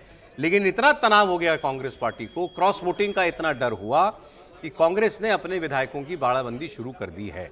मध्य प्रदेश के कांग्रेस विधायक कर्नाटका के रिजॉर्ट में जा रहे हैं, शिफ्ट किया जा रहा है इनको। बीजेपी के 2 और कांग्रेस की 1 कैंडिडेट की जीत यहां पर तय मानी जा रही थी, लेकिन बीजेपी ने जैसे ही तीसरे कैंडिडेट महेश केवट को उतारा तो वहां पर फिर कांग्रेस के कान खड़े हो गए। भोपाल से रवाना होने से पहले कांग्रेस के विधायकों से हमारे संवाददाता अनुराग अमिताभ ने बात की, वो मैं आपको दिखाऊंगा। उन्होंने इनके प्रदेश अध्यक्ष जीतू पटवारी से भी बात की। जीतू पटवारी से पूछा, आप क्या विधायकों को शिफ्ट कर रहे हैं? उन्होंने कहा कि अगर कोई चोर सामने खड़ा है तो अपनी तिजोरी भी छोड़ दें उसके सामने। तुम तिजोरी अपनी ले जा रहे हैं, चोर क्या करेगा? अब इनके साथ क्या होगा विधायकों के साथ, बेचारों के साथ? आपको मालूम है, आपको लगेगा रिजॉर्ट है, ये मजे करेंगे। ये बिल्कुल मजे नहीं करेंगे, ये बहुत बोर होंगे वहां पे। मैं क्यों कह रहा हूँ, इनके पास फोन नहीं होगा, फोन नहीं है, इन सब के फोन ले लिए जाएंगे, इन सब की जासूसी की जाएगी, चौकीदारी की जाएगी कि कौन किससे बात कर रहा है, कौन लोग अलग गुट बना के बैठे हैं, एक कमरे में कितने लोग हैं। सर नाश्ता भी कौन साथ कर रहा है उसको भी ध्यान रखिए। ये सब चीजें होंगी इनके साथ। ये इनके हाल विधायकों के लिए बड़ा कठिन वक्त है। रिजॉर्ट सोच के मत कहिए, आप सोचिए आप। लेकिन अब ठीक है, तिजोरी है तो तिजोरी की रखवाली के लिए इनको दूर ले जाया जा रहा है। और ये मीनाक्षी नटराजन है जिनको कांग्रेस ने उतारा है। मीनाक्षी जी का जाना तय था, पहले एक बार जा भी चुकी है मेरे साथ सांसद है मंदसौर से, जी, मंदसौर के लोकसभा को ना देके मीनाक्षी नटराजन को दिया है कांग्रेस ने। और मजेदार बात है कि रेवंत रेड्डी पूरा मोर्चा संभाल रहे हो कि ये तेलंगाना की प्रभारी है, तो रेवंत रेड्डी ने कल फोन कहा और कहा कि सबको हैदराबाद लेकर आइए। अब तो 2 ऐसे नेता हो गए उनके पास, रेवंत रेड्डी और डीके भी इसी काम के लिए जाने है ना, इसलिए तो अभी तो बने हैं। कर्नाटक में क्या दिक्कत है? सुन लेते हैं जरा विधायक क्या कह रहे हैं। बड़ी इंटरेस्टिंग बातचीत है, सुनिए। और इस वक्त तस्वीरों में हमारे साथ रिसोर्ट पॉलिटिक्स के लिए जाते हुए विधायक सुरेश राजे दिखाई दे रहे हैं। सामान साथ में आपको दिखाई दे रहा है। सुरेश भाई कहाँ जा रहे हैं? जहाँ पार्टी का निर्देश हो। बेंगलुरु तो है, हम भी साथ जो भी है, मेरे को ये जानकारी नहीं है, लेकिन जा रहे हैं, सब साथ जा रहे हैं। तो वजह क्या है जाने की? नहीं, वजह तो साफ दिख रही है कि भाजपा ने जिस अंदाज में तीसरा कैंडिडेट दिया है और जो उनके पास संख्या बल नहीं है, वोटर नहीं है, उसके बाद वो तीसरा कैंडिडेट खड़ा किया है, तो कहीं ना कहीं मनसा जाहिर होती है कि कुछ मामला गड़बड़ है। तमाम जो लोग हैं वो इस वक्त जा रहे हैं। सर तैयारी हो गई? बिल्कुल। बेंगलोर का मौसम कैसा है? और ये तो नेता बताएंगे कहाँ ले जा रहे हैं। अभी कोई फिक्स नहीं किया है कहाँ ले जा रहे हैं। अभी कोई फिक्स नहीं किया। जरूरत क्यों पड़ रही है जाने की? ये तो देखो, कांग्रेस हाईकमान जो निर्णय लेता है, हम लोग सिपाही हैं कांग्रेस के, हम उस निर्णय को पूरा कर रहे हैं। हमारे साथ गोहद से विधायक हैं केशव जी। सर तैयारी हो गई? बेंगलुरु का मौसम कैसा है? नहीं, बेंगलोर नहीं जा रहे हम। तो कहाँ जा रहे हैं? अरे कहीं दर्शन करने जा रहे हैं, पचमढ़ी चले जा, कहीं जा रहे हैं। पचमढ़ी? अच्छा, पचमढ़ी सारे विधायक एक के साथ एक, जो आपके बचे हुए 64 विधायक हैं वो सारे? नहीं, अलग अलग जा रहे हैं। कहाँ जा रहे हैं? ये तो अभी नहीं है, सब कोई बाहर नहीं जा रहा है। अच्छा, मतलब कोई ऐसा नहीं, डर नहीं है? कोई डर नहीं। अच्छा, सब घूमने के लिए? भाई अपने घूमने के लिए, जब तक चुनाव 18 तारीख नहीं होना है तब तक कहीं नहीं जा रहे सब। हाँ, सब तक घूमना है। सब घूमेंगे डेली। कौन से मंदिर जा रहे हो केशव भाई? भैया पचमढ़ी जा रहे हो। तो कहाँ जा रहे हो? भगवान के दर्शन करने। दर्शन करने? अच्छा, भगवान की बस उम्मीद बची है कि आपको लग रहा है कि ले जाएंगे बीजेपी पूरे? नहीं, कांग्रेस उस दल के नेता है हम लोग। हाँ। जिस दल के लोगों ने देश की आजादी की लड़ाई लड़ी है। हाँ। ये भारतीय जनता पार्टी के लोगों ने आजादी नहीं लड़ी है। हाँ। कांग्रेस का एक एक विधायक ईमानदारी से उस गरीब बहन के साथ है। एक तरफ तो फिर जाने की जरूरत क्या पड़ रही है कांग्रेस के विधायकों को? करेंगे क्या है? रहना है तो घूमी आए, कहीं दर्शन करें। मतलब आपको डाउट तो है कि कांग्रेस के विधायक टूट जाएंगे? कोई कहीं कुछ नहीं है, कोई स्वेच्छा से जा रहा है। बेंगलोर नहीं जा रहे? बेंगलोर भी जाएंगे, अगर हमारे सब लोग विधायक जाएंगे तो हम भी जाएंगे। अभी कहाँ जा रहे हो? अभी तो हम प्रतिपक्ष नेता जी के घर जा रहे हैं। लोटस लग रहा है फिर से दोहराया जाएगा 2020? कुछ नहीं होगा, कुछ नहीं होगा। तो ये थे हमारे साथ दिनेश गुर्जर जी। और लाइन से अगर आप देखें तो तमाम जो विधायक है, हाँ, और ये तमाम जो हैं इस वक्त आपको विधायक हैं, ये विधायक विश्राम गृह में जाते हुए दिखाई दे। अमिताभ जी को सारे 64 मिल जाते विधायक तो वो सबसे ही बात कर डालते। 7, 8, 10 तो हमने ही आपको सुना दिए। कोई कह रहा भगवान के दर्शन करने जा रहे हैं, लेकिन एक आध लोगों ने साफ साफ बता दिया कि अमिताभ जी ने आज बात कर ली, फिर 18 को ही दर्शन होंगे इनके भी। अब ये लौटेंगे 18 को। हाँ, ये बात सोच रहे हैं, कह रहे अब ये 18 को जो है वो वापस आएंगे। अब ये नौबत क्यों आन पड़ी है ये बताएंगे आपको। अरे कांग्रेस के पास तो एक्स्ट्रा नंबर है ना, 61 टोटल है उनके पास, 58 चाहिए। एक मैं आपको बताता हूँ, 228 टोटल है मेरे वहां पर। हाँ। जिसमें से एक सीट के लिए 58 विधायक चाहिए आपके पास। भाजपा के पास 164 है। कांग्रेस के पास 64 है। 64 में से कांग्रेस के 2 जो अयोग्य हो गए हैं, जो अयोग्य हो गए उसमें से है राजेंद्र भारती और मुकेश मल्होत्रा। ये कोर्ट से अयोग्य हो गए तो 2 वोट नहीं करेंगे, तब भी 4 एक्स्ट्रा हैं। तो कांग्रेस के पास 62 बचे, तो कांग्रेस के पास 4 एक्स्ट्रा वोट है। एक भारतीय आदिवासी पार्टी का है, वो बीजेपी को वोट देने वाला ये तय है। अब भारतीय जनता पार्टी को ये लग रहा है कि भाई सिर्फ 4 वोट है, 4 में से एक ध्रुवे एमएलए है, वो भारतीय जनता कांग्रेस से नाराज चल रही है। उसने खुल के कहा है कि मैं भारतीय जनता पार्टी को वोट दूंगी, तो वो बीजेपी को वोट देने वाली है। तो कांग्रेस के पास अब बचे मिला के 3 वोट, ज्यादा वोट बचे हुए। अब कांग्रेस को डर है कि अगर भारतीय जनता पार्टी ने उम्मीदवार उतारा है तो कहीं ना कहीं भारतीय जनता पार्टी ने ये बात कर ली होगी कि किस तरीके से कांग्रेस में सेर लगाना है। अभी जो महेश मोहन यादव जी का बयान आया है, प्रदेश अध्यक्ष खंडेलवाल का जो बयान आया है, कैलाश विजयवर्गीय का जो बयान आया है, नरोत्तम मिश्रा का जो बयान आया है कि ग्वालियर चंबल संभाग से 8 कांग्रेस के जो एमएलए 6 से 8 हमारे संपर्क के अंदर है और वो हमारे फेवर में वोट करेंगे। और जो बयान बहुत महत्वपूर्ण है, जो वहां के संगठन के लोगों ने कहा है कि आज आप लेकर जा रहे हो ना इनको, बातचीत तो हमारी पहले हो चुकी है, वोटिंग करने तो वहीं आएंगे ना। आज फोन रख लोगे, इतने दिन तो वो फोन पे हमारे साथ अवेलेबल थे, हमने उम्मीदवार खड़ा कर दिया, आप ले जाइए वोटिंग करने, तो आप उनको यहाँ पर लेकर आओगे। तो मुझे लग रहा है कि बहुत मुश्किल कांग्रेस के लिए होगी इस समय बचाना। मतलब तिजोरी की चाबी पहले बनवा चुकी है। मीनाक्षी नटराजन नाम ऐसा दिया कि पार्टी के कई विधायक उस बात से नाराज है। वो चाहते थे कि भाई किसी युवा को भेजा जाता, किसी दूसरे को। ये कोई अच्छी बात तो नहीं है वैसे कि हम ये बात कर रहे हैं कि क्रॉस वोट के डर से किसी पार्टी को जाना पड़ रहा है।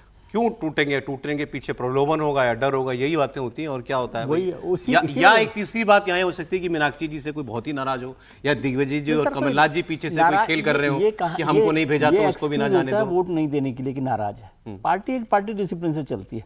और राज्यसभा के चुनाव में तो एक और बड़ी बात है कि कोई वहां पर सीक्रेट बैलेट नहीं है, दिखा के करना है, आपको वोट दिखा के करना पड़ता है। अच्छा, तो इसलिए ये कोई इतना वो नहीं है कि आप पार्टी को, तो जब आप वोट किसी को दूसरे को दे रहे हैं तो आपको तय कर लिया है आपने कि पार्टी छोड़नी है या नहीं छोड़नी है, तब हो सकता है। सीक्रेट वोट नहीं है कि आपको पता नहीं पड़ेगा, पता चली जाएगा किसने क्रॉस वोट, तो आपको एजेंट को दिखाना पड़ता है वोट। अच्छा, कि आप किसको वोट कर रहे हैं। इतना इंटरेस्टिंग झारखंड में हो गया चंबल के भारतीय जनता पार्टी के बड़े नेता का जिक्र नहीं किया इसमें, सिंधिया जी का। सर जानते सबको सर, इससे बड़ा इंटरेस्टिंग तो झारखंड में भी हो गया है। परिमल नथानी आ गए वहां पर, वहां तो 28 चाहिए और 28 ही है कांग्रेस के पास जेएमएम से मिला के, तो एक भी वोट इधर से उधर हो गया तो कांग्रेस के उम्मीदवार की स्थिति खंभीर हो गई। और झारखंड तो कांग्रेस हार रही है, वहां परिमल नथवानी जीत रहे हैं, भारतीय जनता पार्टी ने समर्थन दे दिया। सबसे मजेदार बयान दिया है शायद बाबूलाल मरांडी का या इनके किसी बीजेपी के बाबूलाल मरांडी का। उनसे पूछा गया कि कैसे आप आपके पास पूरे नंबर तो नहीं है, बोले हमारे पास जितने हमने उतना दे दिया, समर्थन दे दिया, बाकी जो चुनाव लड़ रहा है वो भी तो कुछ करेगा। देखिए वो बहुत कुछ कर सकता है। ये राजनीति तो बिल्कुल नहीं है, ये राजनीतिक सेंधमारी है। जो कर रहा है तो सेंधमारी कह सकते हैं। सर वो नथवानी 2 बार एमपी रह चुके झारखंड से, ऐसा नहीं है, राज्यसभा में 2 बार वो इंडिपेंडेंट कैंडिडेट और ये जो बचाव की कोशिशें हो रही है वो भी कहीं ना कहीं दर्शाती है कि आपको अपने विधायकों पर भरोसा नहीं है। कांग्रेस को अपने विधायकों में, जाहिर सी बात है, जो कर रहे हैं वो भी गलत कर रहे हैं, सेंधमारी कर रहे हैं, तो कोई अच्छी राजनीति नहीं है। हाँ। लेकिन जो इतना डरे हुए हैं और विधायकों को ले जा रहे हैं, उनको भी अपने विधायकों में भरोसा नहीं है। बीजेपी ने डरा के तो रखा ही हुआ है सारे मामले। सर अपना किस्सा सुना दीजिए, फिर मैं आगे बढ़ता हूँ। नहीं, ये चुनाव को लेकर, इंडस्ट्रीज को लेकर बहुत पुरानी बात है, 30-35, मतलब ये लगता है ना आपको कि आज ही ऐसा हो रहा है। 31 साल पहले राजस्थान में एक इंडस्ट्रीज राज्यसभा के लिए आए, उसमें भारतीय जनता पार्टी कांग्रेस के पास पूरे वोट थे, उनके कैंडिडेट बन सकते। एक बड़े संपादक जी थे, उन्होंने मुझे फ़ोन करके कहा, मैं अखबार में काम कर रहा था, कि विजय तुम्हें पता आज क्या है, कौन क्या हो रहा है राज्यसभा की वोटिंग का। ये संभावना, आप इसमें तो क्या टूट हो रहे, उस समय तो इतना ज़्यादा लगता भी नहीं था। नहीं, ये किसकी तरफ से लड़ रहे, इंडिपेंडेंट लड़ रहे थे? इंडिपेंडेंट लड़ रहे थे। इंडिपेंडेंट ये वो तो सब साथ होते हैं ना, उनके इंडिपेंडेंट नाम होता है उनका। ठीक है। तो वो उन्होंने कहा कि एक होटल में आइए, तो 5 सितारा होटल में मैं रात को गया, तो सर कोई था ही नहीं कि जो पार्टी के लिए वोट देने के लिए खड़ा हो। सब उद्योगपति के पीछे। मतलब वो तो अच्छा हो, मेरी स्टोरी फ्लॉप नहीं हुई, मैं चला गया। कांग्रेस भाजपा दोनों के वहां पर गजब। और फिर उसमें से हुआ कि अब ये तो हो गया, अब तुम अपनी अपनी सीट पार्टी को दे दो। दूसरा उदाहरण एक और है, आप भी वो उद्योगपति तो नथवानी जी के नाखून के बराबर भी नहीं होगा, वो अलग बात है ना। दूसरी बात, एक और उद्योगपति के बिना भी एक बड़े इंडिपेंडेंट जो है राहुल जी के मित्र रहे हैं, वो उत्तर प्रदेश में चुनाव लड़े, न पार्टी की तरफ से पार्टी ने उनको टिकट नहीं दिया, इंडिपेंडेंट लड़े, जिस पार्टी ने उनको टिकट दिया, मतलब जिसका सपोर्ट कर रहे थे, वो पार्टी खुद की कोई टिकट नहीं थे, फिर भी वही जीते। ऐसे बहुत सारे हैं, खेल है। ठीक है, आगे बढ़ते सर। कल इंडिया ब्लॉक की मीटिंग हुई, इस मीटिंग में किस पार्टी की तरफ से क्या क्या कहा गया उसकी डिटेल में आपको बताता हूं। खबर ये आई कि लेफ्ट ने सबसे पहले ये कहा कि हमारी ईमानदारी पे सवाल नहीं उठाने चाहिए थे राहुल गांधी को, जो केरल के चुनाव के दौरान उन्होंने कहा, और कहा कि ये तो बीजेपी की बी टीम है। उन्होंने कहा दुश्मन और दोस्त में कुछ फर्क कीजिए। डीएमके नहीं आई तो ये सवाल भी उठाया गया कि डीएमके क्यों नहीं आई, पिछली मीटिंग में तो वो थी, कांग्रेस ने ऐसा किया डीएमके के साथ, छोड़ के चली गई, तो इसलिए डीएमके नहीं आई। तो ये दोनों सवाल कांग्रेस से थे। अखिलेश यादव और तेजस्वी यादव ने भी कांग्रेस पार्टी की बात की और कहा कि ये अलायंस की सबसे बड़ी पार्टी है और क्षेत्रीय दलों को साथ लेकर चलना इनकी जिम्मेदारी है, ऐसा माहौल इनको बनाना चाहिए। तो इंडिया गठबंधन की मीटिंग कांग्रेस बैशिंग मीटिंग बन गई। सारे सवाल कांग्रेस पार्टी से होने लगे। बाद में जो उन्होंने ऐलान किया कि हम बीजेपी के खिलाफ ये करेंगे वो करेंगे, वो तो चलिए अलग बात है। अंदर ये हुआ। अब एक इंटरेस्टिंग बयान आपको सुनाता हूं। आचार्य प्रमोद कृष्णम बीजेपी से कांग्रेस पार्टी से अलग हुए नेता हैं, ठीक है। अब ये जो बोलेंगे आप ये कह सकते हैं कि ये इनको तो कांग्रेस के खिलाफ ही बोलना है, अग्रीड, लेकिन बात जो वो कह रहे हैं पॉइंट पर बात होगी। उन्होंने ये कहा, प्रमोद कृष्णम ने ये कहा कि गठबंधन के जो जितने नेता हैं ये एक दूसरे को पसंद नहीं करते, और फिर उन्होंने साफ साफ कहा इसमें कोई शक नहीं है, क्लैरिटी है इन सारे नेताओं को कि राहुल गांधी की लीडरशिप में बीजेपी को हराने का कोई चांस नहीं है। राहुल गांधी कभी ममता को लाइक नहीं करते और ममता दीदी राहुल गांधी को लाइक नहीं करती। अरविंद केजरीवाल, ममता बनर्जी, ये जितने भी विपक्ष के बड़े नेता हैं ये सब ये मान चुके हैं कि राहुल गांधी के नेतृत्व में विपक्ष बीजेपी से नहीं लड़ सकता है। राहुल गांधी जी एक छुटा हुआ कारतूस हो गए। तो अगर विपक्ष को बचाना है तो सबसे पहले नेता विपक्ष के पद से राहुल जी को हटाना पड़ेगा। बहुत जल्दी कांग्रेस एक और विभाजन देखेगी। इंडिया गठबंधन जैसी चीज आज जमीन पे कहीं नहीं है। इनकी बातों पर आपको हम चर्चा करें उससे पहले एक इंटरेस्टिंग छोटा सा एक क्लिप मैं आपको दिखाता हूं अखिलेश यादव का। इंडिया अलायंस की मीटिंग में अखिलेश यादव जब जा रहे थे, जाने से पहले उनकी पार्टी का एक कार्यकर्ता उनको नजर आ गया। बड़ा, जब पार्टी का सबसे बड़ा नेता आया हुआ हो तो हर जगह लोग खड़े हो जाते हैं। तो अखिलेश जी ने उसको बोला, इधर आओ। फिर उससे कुछ कहा और उसके बहुत पॉलिटिकल मतलब निकाले जा रहे हैं। अखिलेश यादव ने अपने कार्यकर्ता से कहा कि चलिए आप खुद ही सुन लीजिए, मैं क्यों बताऊं। नमस्ते। तुम क्या कर रहे हो? क्या इंतजाम देख रहे हो? नमस्ते।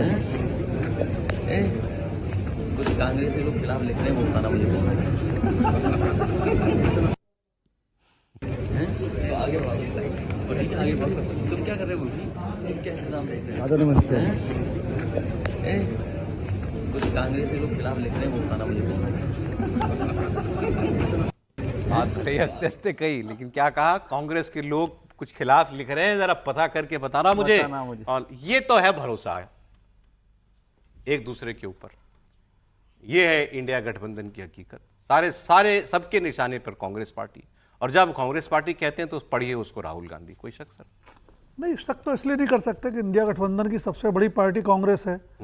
राहुल गांधी कांग्रेस के नेता हैं और लीडर ऑफ अपोजिशन भी हैं। तो अगर कुछ भी ठीक नहीं हो रहा है या कुछ भी गलत हो रहा है तो जिम्मेदारी जवाबदेही राहुल गांधी की बनेगी। ट्रस्ट डेफिसिट का उदाहरण आपने दे दिया, इससे ज्यादा क्या हो सकता है? ये जो बोल रही हैं देखिए।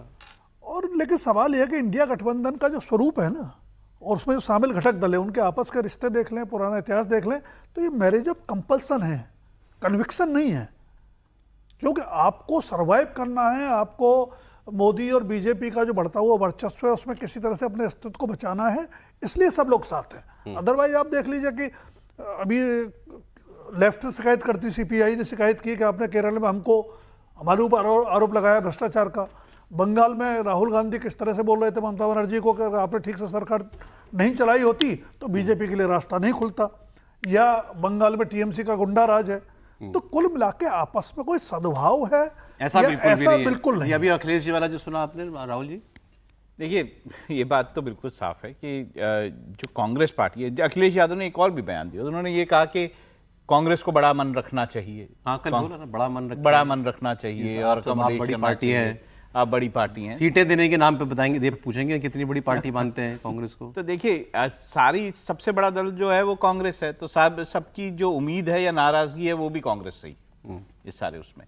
और सबको जो भी मिलना है, अगर हम सीट वाइज देखें, अगर वो कांग्रेस के साथ गठबंधन में कहीं जाते हैं तो सबकी जरूरत ये होगी कि कांग्रेस को कम सीटें दें और खुद ज़्यादा लड़ें। तो और कांग्रेस की ज़रूरत ये होगी कि वो ज़्यादा से ज़्यादा लड़ें ताकि उनका संगठन आगे बढ़ सके। तो ये कश्मकश जो है इस संगठन, या ये कहें हम जो विपक्षी दल का ये गठबंधन है, इसमें हमेशा रही। अब वो जो प्रमोद कृष्णन जी कह रहे थे, आचार्य जी, वो कह रहे थे कि राहुल गांधी को की लीडरशिप पर क्लैरिटी है कि ये नहीं सीरियसली इसलिए नहीं लेता क्योंकि वो मैंने पहली राइडर लगाया कि वो ऑलरेडी बाहर हो चुके हैं, तो ठीक है, ये उनकी बात को with a pinch of salt लिया जाएगा। लेकिन वो कह रहे हैं कि राहुल गांधी की लीडरशिप में कुछ होना जाना नहीं है, ये बाकी सारी पार्टियां जानती हैं। पहले तो ये एक बात, फिर उन्होंने कहा कांग्रेस की में स्प्लिट का इंतजार कीजिए। नहीं, राहुल जी को लेकर तो उनका ये सनातन भाव है, क्योंकि जब वो कांग्रेस में थे तो प्रियंका जी के साथ ही लड़ाई लड़ते रहे और उसमें वो बहुत कामयाबी नहीं मिली और कांग्रेस तब से ही टूट रही है।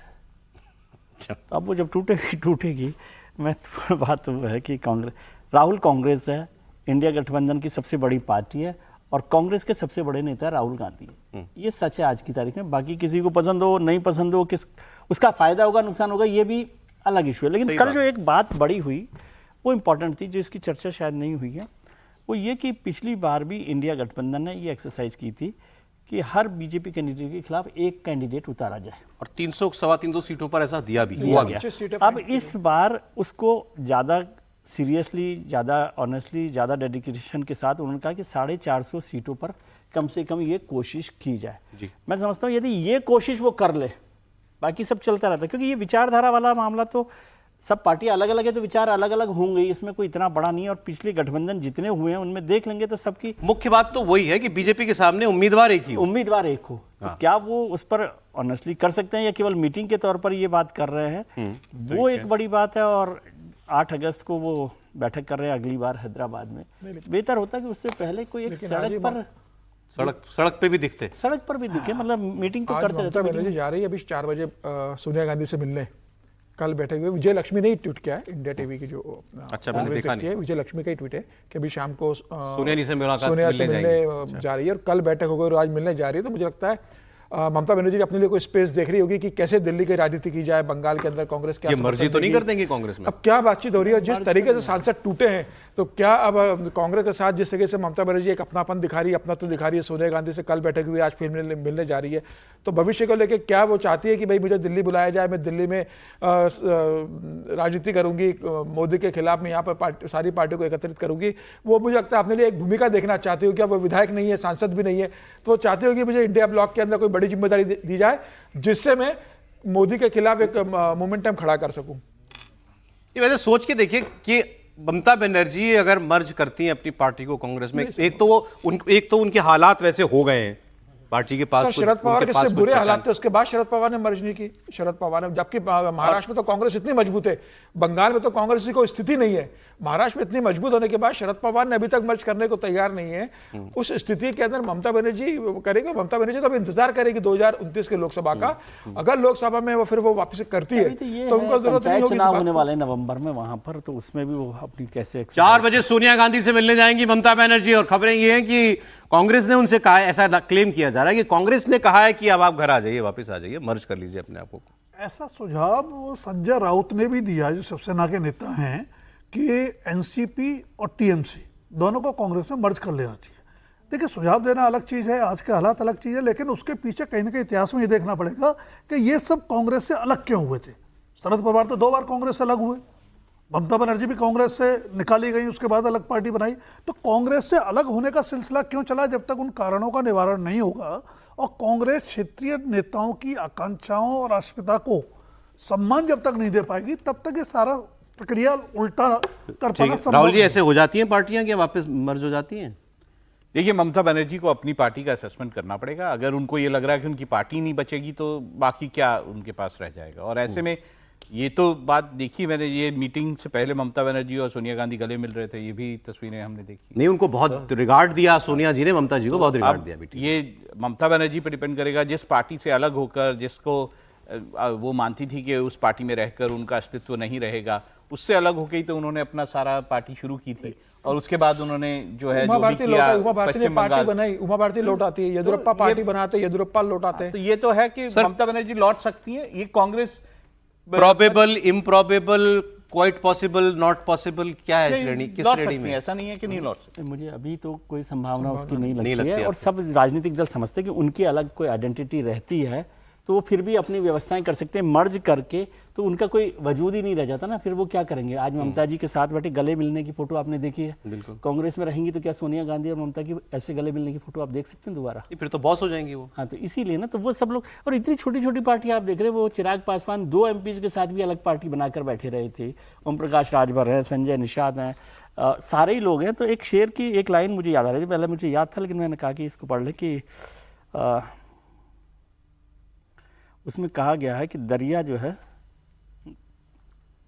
ढूंढ लीजिए आप सर, कोई शेर होना चाहिए। नहीं, शेर की अच्छी लाइन थी कि ये है कि जहां दरिया समंदर से मिला दरिया नहीं रहता। तो ये बेसिक लाइन है, तो ये दरिया है ना समंदर। आज वो बॉस हैं, कुत्ते आपके सर्वे सर्वा है। अब ठीक है, ये डिपेंड करता है, देखिए उनको क्या मिलता है कांग्रेस में आगे, इस पे भी बहुत कुछ डिपेंड करता है। आप संजय राउत वाली बात करें सर, वो एग्जैक्ट स्टेटमेंट ये था कि कांग्रेस से निकली पार्टियां सब कांग्रेस में आ जाए। 2 का नाम लिया था, शिवसेना में जा रही है क्या?